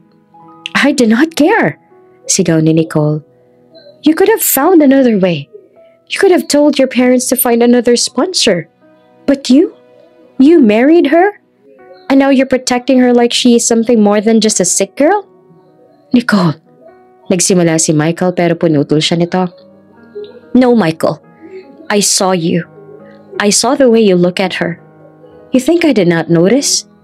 You treat her like she is your whole world. Stop it! Bulong ni Michael. Nanginginig ang kamay. You're making things up. Of course I care about her because she is family. And that's all. Then look at me in the eye. Sabi ni Nicole. Humakbang palapit. Luhaan. Look at me in the eye. And tell me you do not feel anything for her. Tahimik si Michael. Hindi niya magawang tumingin. Ang mga salita ay parang tinik sa lalamunan. Sa halip, napayuko siya. Napatitig si Nicole, nanginginig ang labi. I knew it. Mahina niyang sabi. I knew it. Tapos binitawan niyang kamay ni Michael at umalis. Naglakad sa ulan na hindi na tumitigil. "Nicole, wait!" Sigaw naman ni Michael, pero hindi na ito lumingon. Ang mga tao naman sa paligid ay napatingin, ngunit hindi niya na ininda. Naiwan siyang nakatayo, basang-basa ng ulan. Hawak pa rin ang cellphone niyang may mga hindi nasagot na mensahe mula kay Sandra. Kinagabihan, tahimik na dumating si Michael sa bahay. Nakaupo si Sandra sa sofa, nakabalot sa kumot. May hawak na libro. Tumayo siya na makita ang lalaki. "Kuya, basang-basa ka. Bakit hindi mo sinabi na uulan?" "Alika, magpalit ka muna ng..." "Sandra," putol ni Michael na malamig ang boses. "Hindi ko kailangan ng tulong." Napatigil naman si Sandra, nagulat. "Kuya?" "I said I'm fine." Ulit pa ni Michael. "Please, just leave me alone tonight." Tumalikod ito at pumasok sa kwarto. Malakas na isinara ang pinto. Naiwan si Sandra at nakatayo sa gitna ng sala. Hindi niya alam kung bakit biglang nagbago ang tono ni Michael, pero alam niyang may nangyari. At sa mga gabing tulad nito, nararamdaman niya na kahit gaanong sila kalapit noon, may pader pa rin sa pagitan nila na hindi niya kayang lampasan. Kinabukasan, maagang nagising si Sandra para sa kanyang check-up. Wala si Michael pero iniwan ito ang kotse para magamit niya. Nakalagay sa ibabaw ng mesa ang susi at isang maikling note. "Take care. I might be late tonight." Habang tinitingnan ni Sandra ang sulat, may halo itong lungkot at saya. Kahit papaano, iniisip pa rin siya ni Michael. Sa ospital, habang hinihintay ang resulta ng kanyang test, pinagmamasdan niya ang mga taong nakapila. May batang umiiyak, may matandang nakaupo na parang pagod na sa buhay. Naisip niya, siguro, tama lang na huwag umasa ng sobra. Wala namang permanente sa mundong ito. Lang tawagin siya ng nurse, halos hindi siya makagalaw. Ngunit nang lumabas si Dr. Myers, may kakaibang ngiti ito. "Congratulations, Sandra," sabi ng doktor na nakangiti. "Your tests are showing you are in remission. The cancer cells are no longer active." Napatulala si Sandra. Parang hindi niya narinig ang tama. Ano po?" "You are healing, Sandra," ulit ng doktor. "You still need observation, but you are getting better." Dahan-dahan siyang napaupo. Napahawak siya sa dibdib at napaiyak. Hindi dahil sa lungkot, kundi sa gulat. "Salamat, Diyos ko," bulong niya. Pag-uwi niya sa bahay, wala pa rin si Michael. Tahimik ang paligid. Kaya nagpasya siya na gusto niyang magluto. Gusto niyang ipagdiwang ang unang magandang balita sa matagal na panahon. Lumabas siya para mamili ng sangkap. Nagluto siya ng adobo, sinigang at paboritong bibingka ni Tita Mercy. Habang nagluluto, naalala niya ang mga gabing nagtutulungan silang maghanda ng pagkain para kay Michael. Ngayon, gusto niyang ibalik ang saya, kahit sandali lang. Nang matapos ang lahat, inayos niya ang mesa. May kandila, may maliit na florera ng bulaklak, at simpleng card na may nakasulat. "Thank you for staying with me, Kuya." Pero habang hinihintay niya ang lahat, ang oras ay parang gumagapang.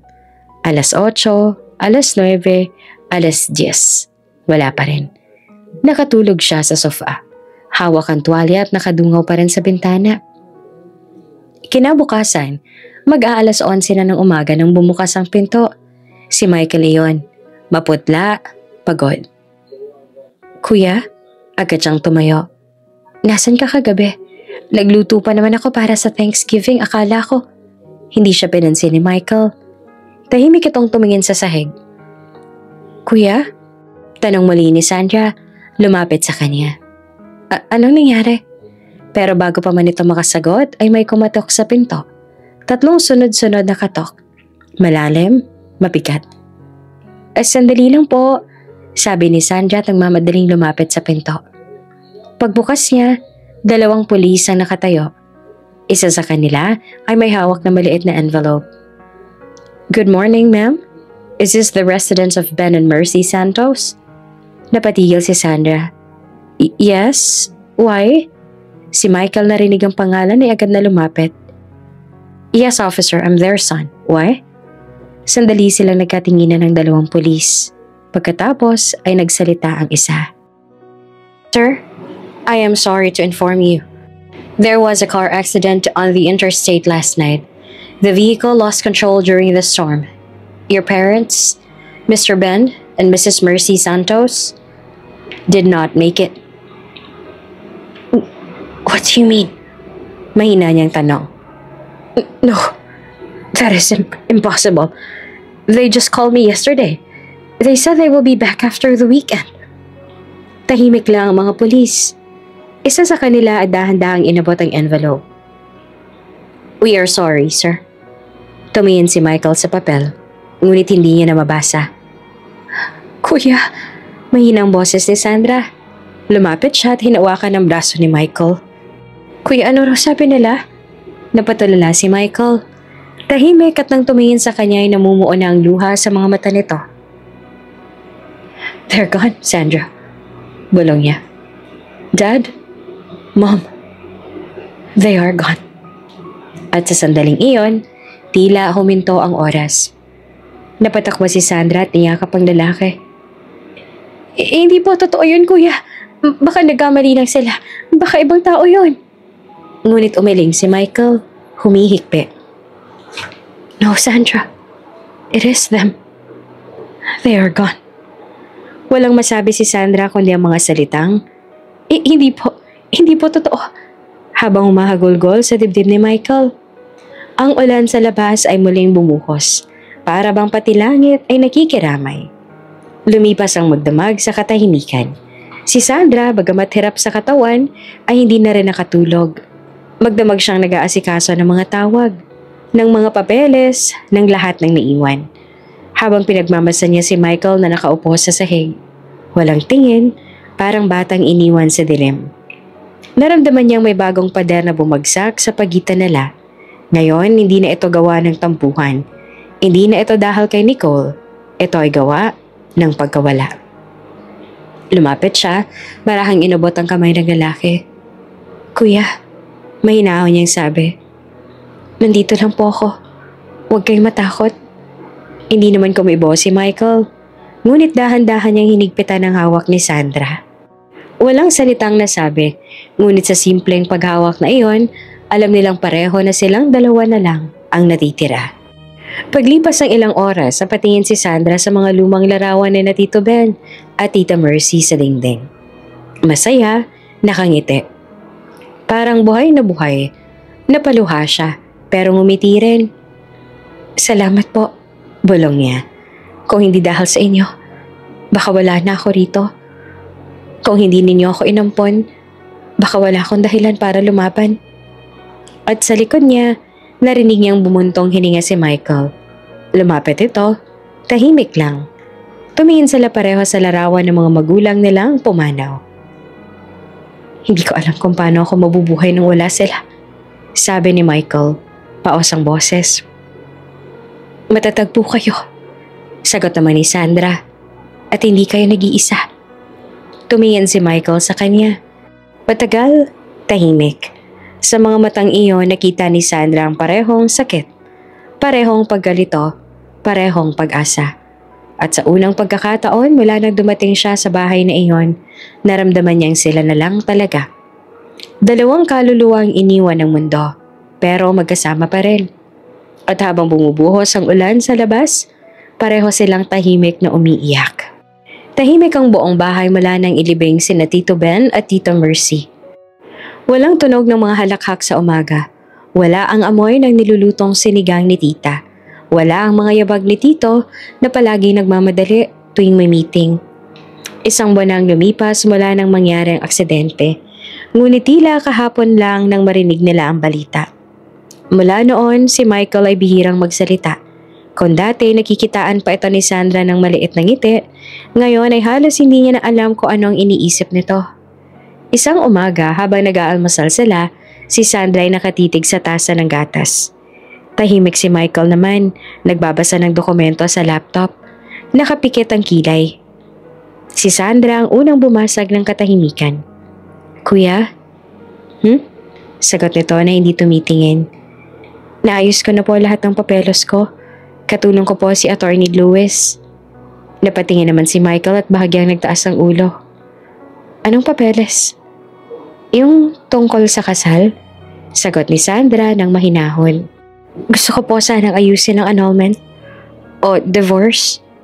Kasi magaling naman na po ako. Hindi ko na po kailangang manatili dito. Narinig ni Sandra ang mabigat na pagbagsak ng kutsara ni Michael sa plato. Bakit naman biglaan? Tanong nito na malamig ang tono. Hindi naman biglaan, kuya. Sagot ni Sandra na pilit pang umiti. Matagal ko na pong napag-isipan. Wala na po sina Tito Ben at Tita Mercy. Kaya wala na po akong dahilan para magtagal dito. Magaling na po ako. May trabaho naman akong pwedeng balikan sa Pilipinas. Siguro panahon na rin para bumalik ako. Umiling si Michael ng mabagal. You do not have to leave. This is your home. Hindi po.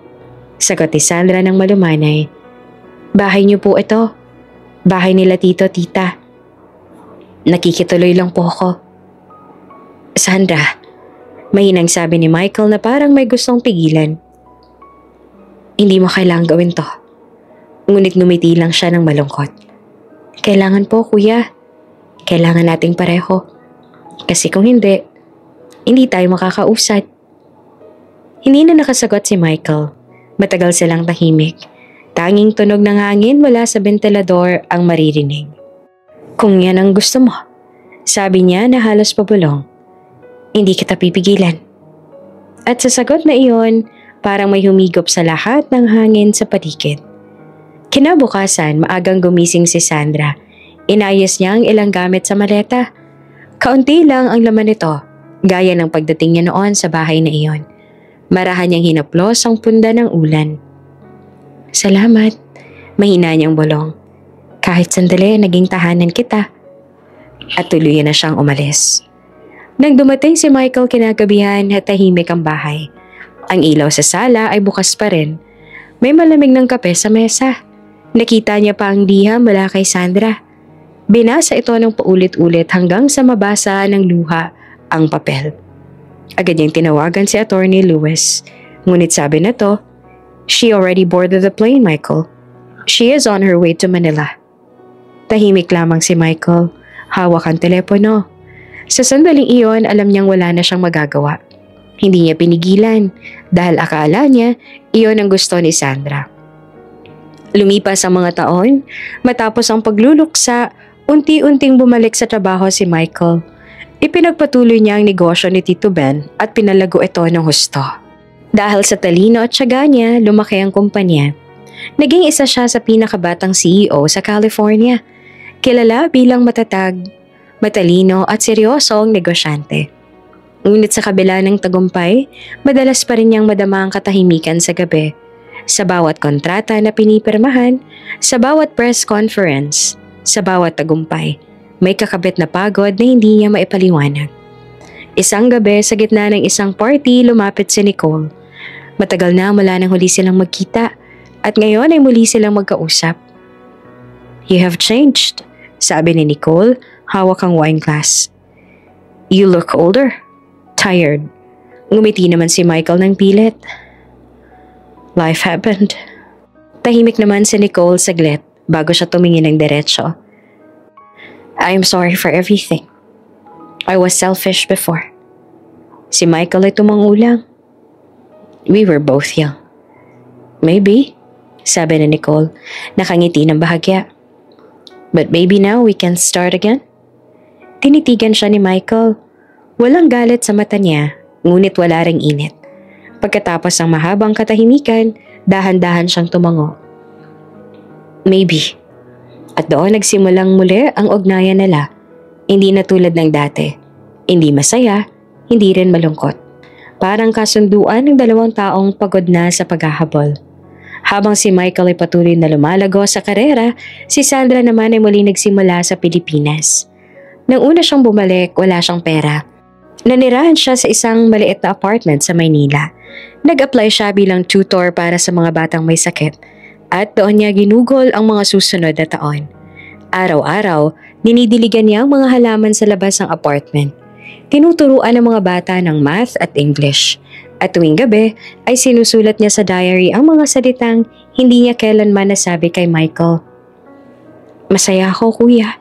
Madalas niyang isulat. Masaya akong gumising at huminga. Kahit wala ka, kasi buhay pa rin ako. Ngunit kahit gaano siyang masaya, minsan sa gabi ay hindi niya maiwasang umiyak.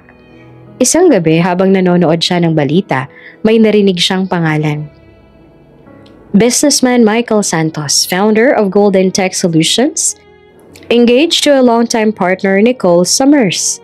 Napatigil siya. Tumigil ang kamay niyang may hawak na baso. Hindi niya alam kung ano ang mararamdaman. Dapat masaya siya. Dapat magpasalamat siya sa masaya si Michael. Pero sa ilalim ng kanyang ngiti, naramdaman niya ang kirot na matagal niya nang tinatago. Congratulations, kuya. Bulong niya sa sarili bago niya pa pinatay ang telebisyon. Lumipas ang 7 taon. 7 taong puno ng tahimik na pagbangon, ng paghilom, ng paglimot na hindi kailanman ganap. Hanggang isang araw bumalik si Michael sa Pilipinas. Dala-dala niya ang tagumpay, ang yaman at ang bagong layunin. Magbubukas siya ng foundation sa Maynila bilang parangal kina Tito Ben at Tita Mercy. At sa sandaling tumapak siya sa lupa ng Pilipinas, parang may kumalapit sa puso niya. Bumungad sa kanyang puso ang amoy ng usok at alinsangan ng Maynila. Maingay, magulo at pamilyar. Matagal niya nang iniwan ang bansang ito. Ngunit ngayong bumalik siya ay tila bawat kanto ay bumubulong ng alaala. Sa likod ng tinted na window ng itim na kotse, malamig ang titig ni Michael habang pinagmamasdan ng daan. Mga taong nagmamadali, mga jeep na naguunahan at mga vendor na sumisigaw ng balot at taho. Ngunit sa gitna ng abalang kalsada, isang anino ang tumusok sa kanyang paningin. Isang babae, nakasuot ng simpleng bestida, may hawak na lumang bag na pasakay ng bus, at parang biglang huminto ang mundo. Ang tibok ng puso ni Michael ay biglang lumakas. Sandra, mahina niyang bulong. Hindi siya maaaring magkamali. Ang paraan ng pagyuko nito, ang galaw ng buhok na hinipan ng hangin, ang simpleng pagkilos sa paraang pamilyar sa kaluluwa niya. Iyon ang dalagang ilang taon niyang hinanap, ngunit hindi kailanman nawala sa isipan niya. Manong ihinto ninyo, utos niya sa driver. Halos pasigaw. Nagulat pa ang driver. Sir, bawal hong huminto. Trafiko. Please, stop the car. Sigaw ni Michael. Halos hindi na makahinga. Ngunit biglang umatras ang isang truck sa harap nila. Naharangan sila. Saglit na nawala sa paningin ni Michael ang babae. Move! Move the car! Halos pasigaw niyang utos. Ngunit hindi gumalaw ang driver. Natataranta sa ingay ng kalsada. Pagkaraan ng ilang segundo, umabante ang truck. Mabilis na tumingin si Michael sa direksyon ng bus stop. Ngunit wala na ang dalaga. Ang bus ay umalis na. Unti-unting nawawala sa paningin. Naiwan siyang nakatitig sa kalsada. Malamig ang mga palad. Nanginginig. At sa unang pagkakataon, matapos ang mahabang panahon, naramdaman ni Michael ang hindi niya inaasahang panginginig ng kamay. Parang lahat ng taon ng pagtatago, ng pagpipigil, ng paglimot, ay biglang bumalik sa isang iglap. Sandra, mahina niyang sabi na halos pabulong. Ikaw ba talaga yon? Habang patuloy silang bumabaybay sa kalsada ng Maynila, hindi na maalis ni Michael ang tanong sa isip niya. Buhay pa kaya siya sa puso ni Sandra? O gaya ng lahat ng iniwan sa nakaraan, bahagi na lamang siya ng isang alaala. Umaga pa lang ay abala na si Michael sa hotel. Ilang taon nang nakalipas mula nang huli siyang tumapak sa Pilipinas. At ngayon ay formal niyang bubuksan ang Manila branch ng kanilang kumpanya, kasabay ng bagong proyekto ng Heart of Hope Foundation. Mula sa bintana ng mataas sa gusali, tanaw niya ang mga sasakyang bumubuho sa kalsada. Ang mga taong nagmamadali at ang mga billboard na nakikislapan sa araw. Pero kahit gaanong kaganda ang tanawin, may bigat sa dibdib niya na hindi mawala. Ang imahe ng babaeng nakita niya sa bus stop ay paulit-ulit na bumabalik sa isip niya. Hindi na siya mapakali mula pa noong araw na iyon. Sir, we are ready for your visit to the Manila office. Sabi ng sekretarya niya. Tumango lang siya. Let's go.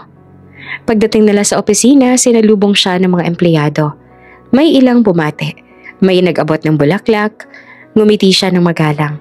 Ngunit hindi nakarating sa matang ngiti, parang may kung anong kulang sa bawat sandali. Pagpasok niya sa opisina, naamoy niya kaagad ang bagong linis sa sahig at kintab ng mesa.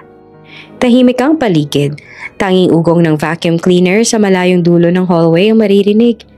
Habang binubuksan niya ang mga dokumento, pumasok ang isang babaeng janitress, bit-bit ang mop at timba. "Excuse me po, sir," mahina nitong sabi. "Maglilinis lang po sandali." Hindi niya agad iyon nilingon. Ngunit nang marinig niya ang boses ay parang may malamig na dumaloy sa kanyang katawan. Pamilyar, mahinahon, parang mula sa panaginip. Dahan-dahan siyang lumingon at halos mabitawan niya ang hawak na papel. Si Sandra. Ang buhok nito ay maikli na ngayon. May bahagyang puti sa gilid. Nakasuot ito ng simpleng uniform at nakayuko habang pinupunasan ng sahig. Hindi niya alam kung anong mararamdaman. Parang huminto ang oras. Sandra? Napatigil ito. Nanginginig ang kamay. Mabagal itong tumingala. At doon, nagtagpong ulit ang kanilang mga mata matapos ang 7 taon. "Sir," mahinang sabi ni Sandra na pilit nang umingiti. "Pasensya na po kung maingay ako. Lilinisin ko lang po sandali." "Sandra?" Ulit diba ni Michael na halos hindi makapaniwala. "Is that you?" Ngumiti lang siya ng malamlam. "Ako nga po." Tahimik, wala silang narinig kundi ang tulo ng tubig sa timba. Nakatitig lang si Michael, hindi makagalaw. Hindi niya alam kung lalapit ba siya o lalayo. "Bakit?" Halos hindi niya matapos ang tanong. "Bakit hindi mo sinabi?" Anong sasabihin ko, kuya?" Sagot ni Sandra na magaan ng tinig pero may lungkot. "Na janitress ako rito, na hindi ko man lang kaya magpakilala ng maayos. Hindi mo kailangang itago sa akin," sabi ni Michael na halos pabulong. Ngumiti naman siya. "Wala naman po akong tinatago. Dito ako nagtatrabaho. Masaya naman ako." Pero alam ni Michael na hindi yun totoo. Ang mga mata ni Sandra ay hindi nagsisinungaling. May pagod, may kirot, at may bakas sa mga taon na nagdaan. "Magaling ka na raw noon," sabi niya. "Ano nangyari?" Tumalikod si Sandra at piniga ang mop. "Nagtrabaho ako bilang tutor. Pero nagkulang ang pondo ng center kaya nagsara.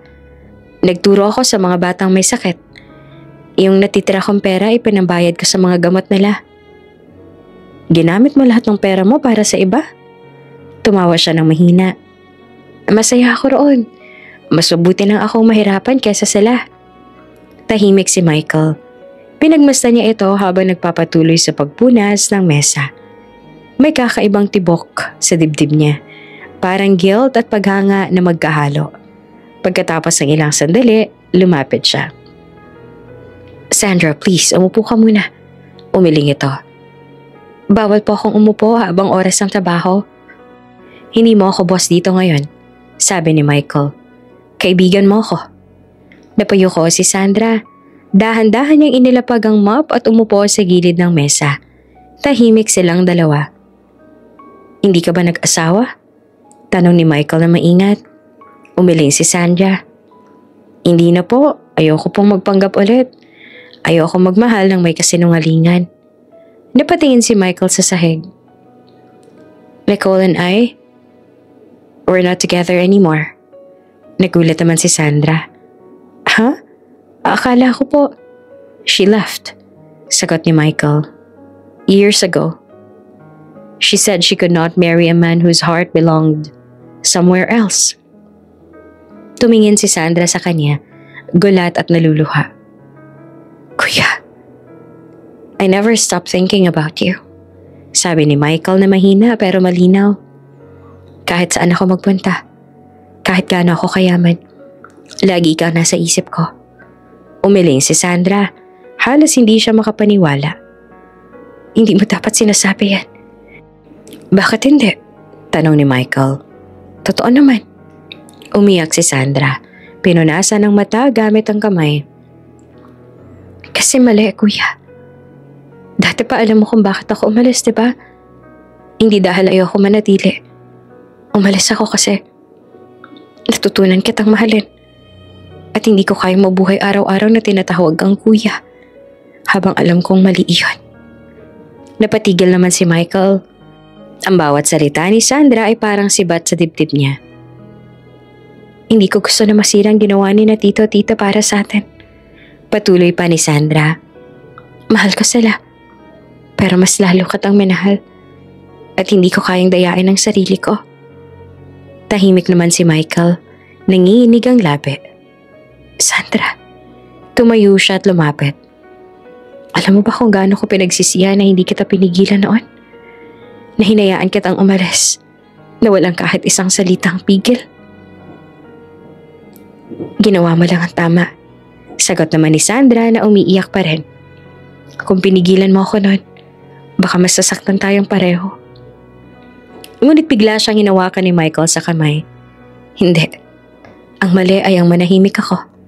Dahil sa totoo lang, hindi kita kailanman tinuring na kapatid. Napatitig naman si Sandra at gulat at nanginginig. Michael, hindi kita tinuring na kapatid. Ulit niya na mababa ang boses. Kahit noon pa, pinilit ko lang kasi ayokong lumampas sa hangganan. Pero sa bawat araw na kasama kita, sa bawat ngiti mo, sa bawat pagluha mo, alam kong hindi kapatid ang tuuring ko. Hindi na nakasagot si Sandra. Umagos ang luha sa pisngi niya at sa pagitan ng mga hikbe, bumulong siya. Mahal pa rin kita. Then let me take care of you. Sagot ni Michael na mariin. Wala nang hangganan ngayon. Wala nang dapat ikahiya. Ngunit bago pa man niya maituloy ang sasabihin, biglang napahawak si Sandra sa dibdib. Napaubok siya ng malakas at may bahid ng dugo sa labi. Sandra! Sigaw ni Michael at agad siyang inalalayan. Hey, look at me, Sandra. Nanginginig ang katawan nito. Okay lang ako. Baka pagod lang. Hindi ka okay. Sabi ni Michael na halos manginig ang tinig. Call an ambulance, now! Sigaw niya sa labas. Agad na nagsitakbuhan ng mga staff. Habang niyayakap niya si Sandra, naramdaman niya naman ang panginginig ng babae. Ang malamig nitong balat. Huwag mo ipipikit ang mata mo, please. Bulong niya. I'm here. Hindi na kita iiwan. Naririnig mo? Mahina ang tingin ni Sandra. Kuya. Michael. Mabilis niyang sagot na halos mangiyak. Tawagin mo ako, Michael. Basta huwag kang bibitaw.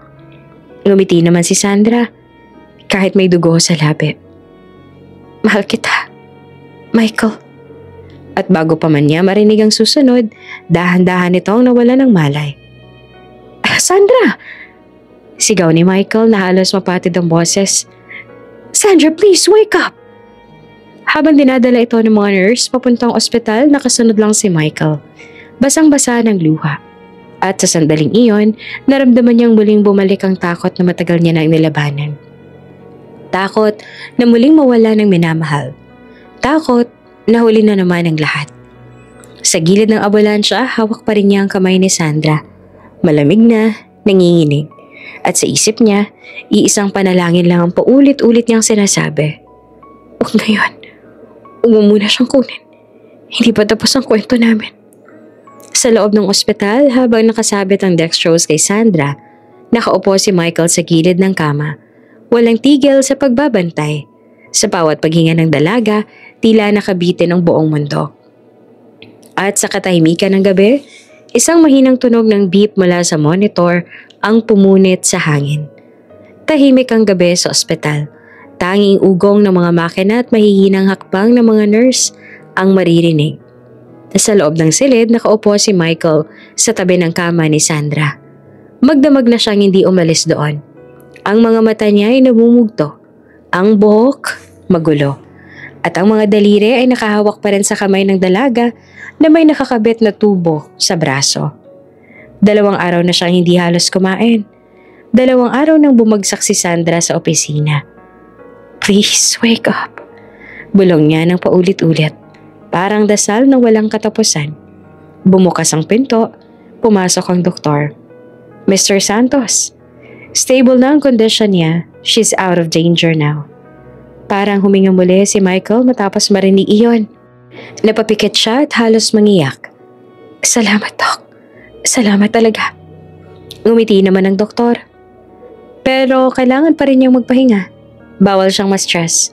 Huwag muna natin pag-usapan ng trabaho o anumang mabigat. Ang kailangan niya ngayon ay katahimikan. Tumango naman si Michael. Aalagaan ka siya. Hindi na siya mag-iisa. Paglabas ng doktor, lumapit siya sa kama. Mahina, ngunit maayos na ang paghinga ni Sandra. Maputla pa rin ang mukha, ngunit may kulay na ulit ang labi. Dahan-dahan niyang hinaplos ang buhok nito. Maya-maya ay kumilos si Sandra. Dumilat ang mga mata nito. Mabagal, parang galing sa malalim na panaginip. Michael, mahinang bulong nito. Agad siyang lumuhod sa tabi ng kama. Hey, I'm here. Ngumisi naman si Sandra ng pilit. Bakit ka nandito? Akala ko nasa opisina ka. Hindi ko kayang umalis. Sagot ni Michael. Hindi ko nahahayaang mawala ka ulit. Napatingin si Sandra sa kanya. Muntik na ulit ako, no? Tumawa si Michael at pilit pa ding pinipigil ang luha. Oo, pero hindi na kita hahayaang lumayo kahit sa ganitong paraan. Tahimik silang nagkatitigan. May luha sa gilid ng mata ni Sandra. Ngunit hindi na iyon luha ng sakit. Para iyong luha ng pagbalik, ng pagtanggap, ng pag-ibig na hindi na kailangang itago. Michael, bulong ni Sandra. Bakit ka pa rin nandito? Pwede ka namang umalis ha. Pwede mo naman akong iwan gaya ng dati. Hindi ko na kagawin yon. Sabi niya sa mariin na boses. Ayoko nang ulitin ang pagkakamaling yon. Pero bakit? Tanong ni Sandra. Anong dahilan? Tinitigan siya ni Michael at walang pag-aatubili niya sinabi. Dahil mahal kita. Hindi na ito tungkol sa utang na loob o sa awa o sa nakaraan. Mahal kita, Sandra. Natigilan naman si Sandra. Parang hindi siya makahinga. Michael. Lumuhod si Michael sa tabi ng kama. Kinuha ang kamay nito at inilapit sa kanyang labi. Minsan ikinasal tayo para lang manatili ka sa bansang yon. Para lang mabuhay ka. Pero ngayon, gusto ko maikasal tayo dahil gusto ko mabuhay. Nakasama ka. Hindi na nakapagsalita si Sandra. Umagos na lang ang luha sa pisngi niya. Hindi ko to ginagawa para bayaran ang nakaraan. Dagdag pa ni Michael. Ginagawa ko to dahil gusto kong ikaw ang maging bukas ko. Mabagal na tumango naman si Sandra. Hindi mo naman kailangan gawin to para sa akin. Ginagawa ko to para sa ating dalawa. Sagot ni Michael. At doon, sa ilalim ng maputlang ilaw ng ospital, humawak si Michael sa kamay niya at muling nagtanong sa pinakamalambing at tapat na tinig. Pwede bang pakasalan mo ulit ako, Sandra? Tumulo ang luha ni Sandra at sa gitna ng pag-iyak ay ngumiti siya. Oo, Michael. Oo. Lumipas ang ilang linggo at unti-unting bumalik ang lakas ni Sandra. Araw-araw siyang dinadalaw ni Michael. Pitpit ang mga bulaklak na gusto nito. Minsan naghahanda siya ng lugaw o di kaya'y sinigang. Minsan ay mga bulaklak mula sa garden ng foundation. Ang dating lungkot sa pagitan nila ay napalitan ng tahimik na kasiyahan. Isang umaga, sinabi ni Michael, "May plano ako." "Ano yun?" Tanong naman ni Sandra habang nagbuborda ng maliit na panyo. "Gusto kong ituloy ang kasal natin," sabi niya. "Simple lang. Walang ingranding handaan. Sa maliit na kapilya lang, kasamang mga bata ng foundation." Nagulat naman si Sandra. "Michael, hindi mo kailangang..." "Gusto ko," putol niya. "Hindi dahil sa dapat, kundi dahil sa gusto ko. Gusto kong ipakita sa mundo na ikaw ang pinili ko. Hindi dahil kailangan, kundi dahil ikaw ang mahal ko." Tahimik si Sandra. Pinipigil ang pagluha. "Hindi ko akalaing mangyayari pa to sa atin." Ngumiti rin si Michael. "Hindi rin nga ako naniniwala noon. Pero siguro, kapag totoo ang isang bagay, kahit ilang taon pang lumipas, babalik at babalik yan." Ilang linggo pagkatapos, ginanap ang kasal sa maliit na kapilya sa Maynila. Walang magarbong dekorasyon, mga puting bulaklak lang sa gilid ng altar at mga batang ulila na hawak ng tigi-isang kandila. Habang naglalakad si Sandra papunta sa altar, tila bumagal ang oras. Nakatingin lang si Michael sa kanya at sa bawat hakbang ng babae ay parang binubura ang lahat ng sakit ng nakaraan. Lahat ng gabi ng luha, lahat ng taon ng paghihintay, lahat ng pagkukulang at takot. Pagharap nila sa isa't isa, hinawakan ni Michael ang kamay ni Sandra. Sa harap ng Diyos, ng mga batang saksi natin ngayon, sabi ng pare. Handa na ba kayo magbigayan ng panata? Tumango naman si Michael, ngumiti si Sandra at umiiyak na. Michael, sabi niya na mahina pero malinaw. Nung una tayong kinasal, takot akong tumingin sa'yo. Takot ako kasi alam kong hindi totoo yon. Ngunit ngayon, wala na akong takot. Kasi ganito pala kasaya ang totoo. Napangiti naman si Michael. Sandra, nung una kita nakita, isang dalagang payat at mahihain ang dumating sa bahay namin. Hindi ko alam na sa araw na yon, dumating din pala sa buhay ko ang dahilan ng bawat paghinga ko. Ngayon, alam ko na kung bakit kita hindi makalimutan. Kahit ilang taon ang lumipas dahil ikaw talaga ang tahanan ko. Mabagal na inalapit ni Michael ang kanyang labi sa kanya. At sa unang pagkakataon matapos ang napakaraming taon, wala nang alinlangan. Wala nang lihim. Isang halik na puno ng pag-ibig, ng pagpapatawad at ng pangako. Umalingaw-ngaw ang palakpakan ng mga bata. May ilan pang sumigaw ng yehey habang pinapalipad ang maliliit na puting papel sa ere. Natuwa naman si Sandra, humahagik-ngik sa gitna ng pag-iyak. Ang iingay nila, sabi na't ngumiti naman si Michael. Masaya sila para sa atin. Sila ng tunay na pamilya natin. At sa mga matang iyon, nakita ni Sandra ang kinabukasan. Pagkatapos ng kasal, nagtuloy sila sa maliit na handaan sa bakuran ng foundation. May pansit, puto, at prutas sa mesa. Ang mga bata ay kumakanta sa bagong kasal habang tumatawa. Lumapit si Michael kay Sandra habang pinapanood nila ang mga bata. Naaalala mo nung una kang dumating sa Amerika? Sabi niya. Nakatago ka lang noon sa sulok, takot pagsalita. Tumango si Sandra. Oo, naaalala ko. Takot ako noon kasi masungit ka. Pero eventually naging mabait ka naman sa akin. Hindi ako mabait, no? Sagot pa ni Michael. Naaawa ako sa'yo noon, pero ngayon, hindi naawa ang nararamdaman ko. Pagmamahal na. Tiningnan siya ni Sandra, malambing. At ako, hindi ko na kailangang magpanggap kasi ngayon, hindi na ako foster sister. Ako ng asawa mo. Ngumiti naman si Michael at muling hinawakan ang kamay nito. At ako, hindi na ako maghihintay pa ng 7 taon para sabihin kung gaano kita kamahal. Tahimik silang nagyakap. Sa paligid nila ay tumawa mga bata, sumisigaw ng kiss at tumatawa pa ng malakas. Tumawa rin sila, sabay sabing, sige na nga.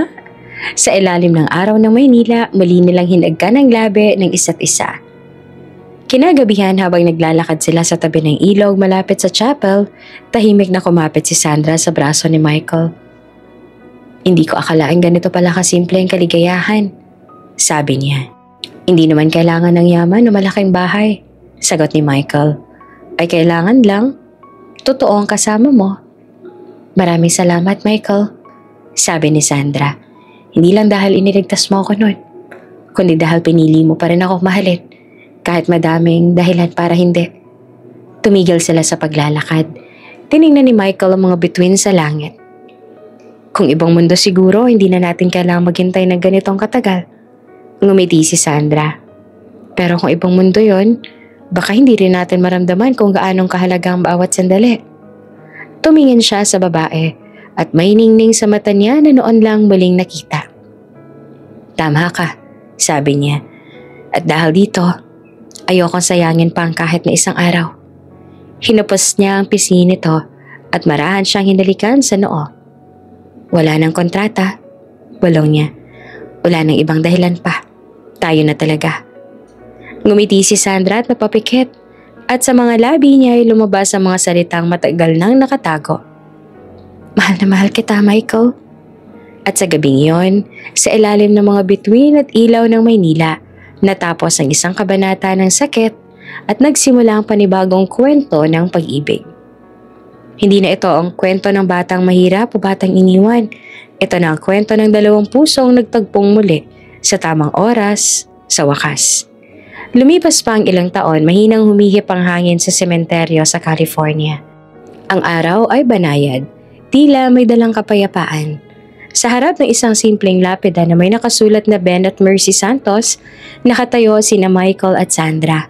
Magkahawak ang kamay. Sa pagitan nila, isang maliit na batang babae. Mga 5 taong gulang, ang nag-aalay ng puting bulaklak. Mommy? Daddy? Sila ba sina Lolo Ben at Lolo Mercy? Tanong nito habang nakatingala. Ngumiti naman si Sandra.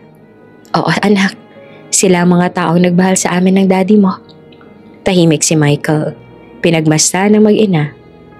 Kung nasan man sila, sabi niya, sigurado ako masaya sila para sa atin. Nagdasal silang tatlo. Pagkatapos ay nagtungo sila sa malapit na parke. Ang anak nila ay tumatakbo sa damuhan. Tumatawa, humahabol sa mga paru-paro. Si Sandra naman ay nakaupo sa isang lumang bench. Nakatingala sa langit. Tinatamaan ng liwanag ng araw. Ang buhok niya ay kumikislap. At sa bawat tawa niya ay tila nawawala ang lahat ng anino ng nakaraan. Si Michael bumili ng ice cream at saglit pang pinanood ang kanyang mag-ina na masayang naglalaro. Michael, halika na! Pagtawag pa ni Sandra. Tumakbo si Michael papalapit sa kanyang mag-ina. Yumakap at bumulong. Mahal na mahal ko kayo. At sa mga sandaling iyon, isang rainbow ang sumilay sa kalangitan. Tanda ng pagpapatuloy ng kanilang kwentong puno ng saya at wagas na pagmamahalan. Bago ka pa lang sa channel neto, ibang kwento ni Ate Jane, istorya mo, ikwento ko. Huwag kalimutang pindutin ang notification bell at subscribe button.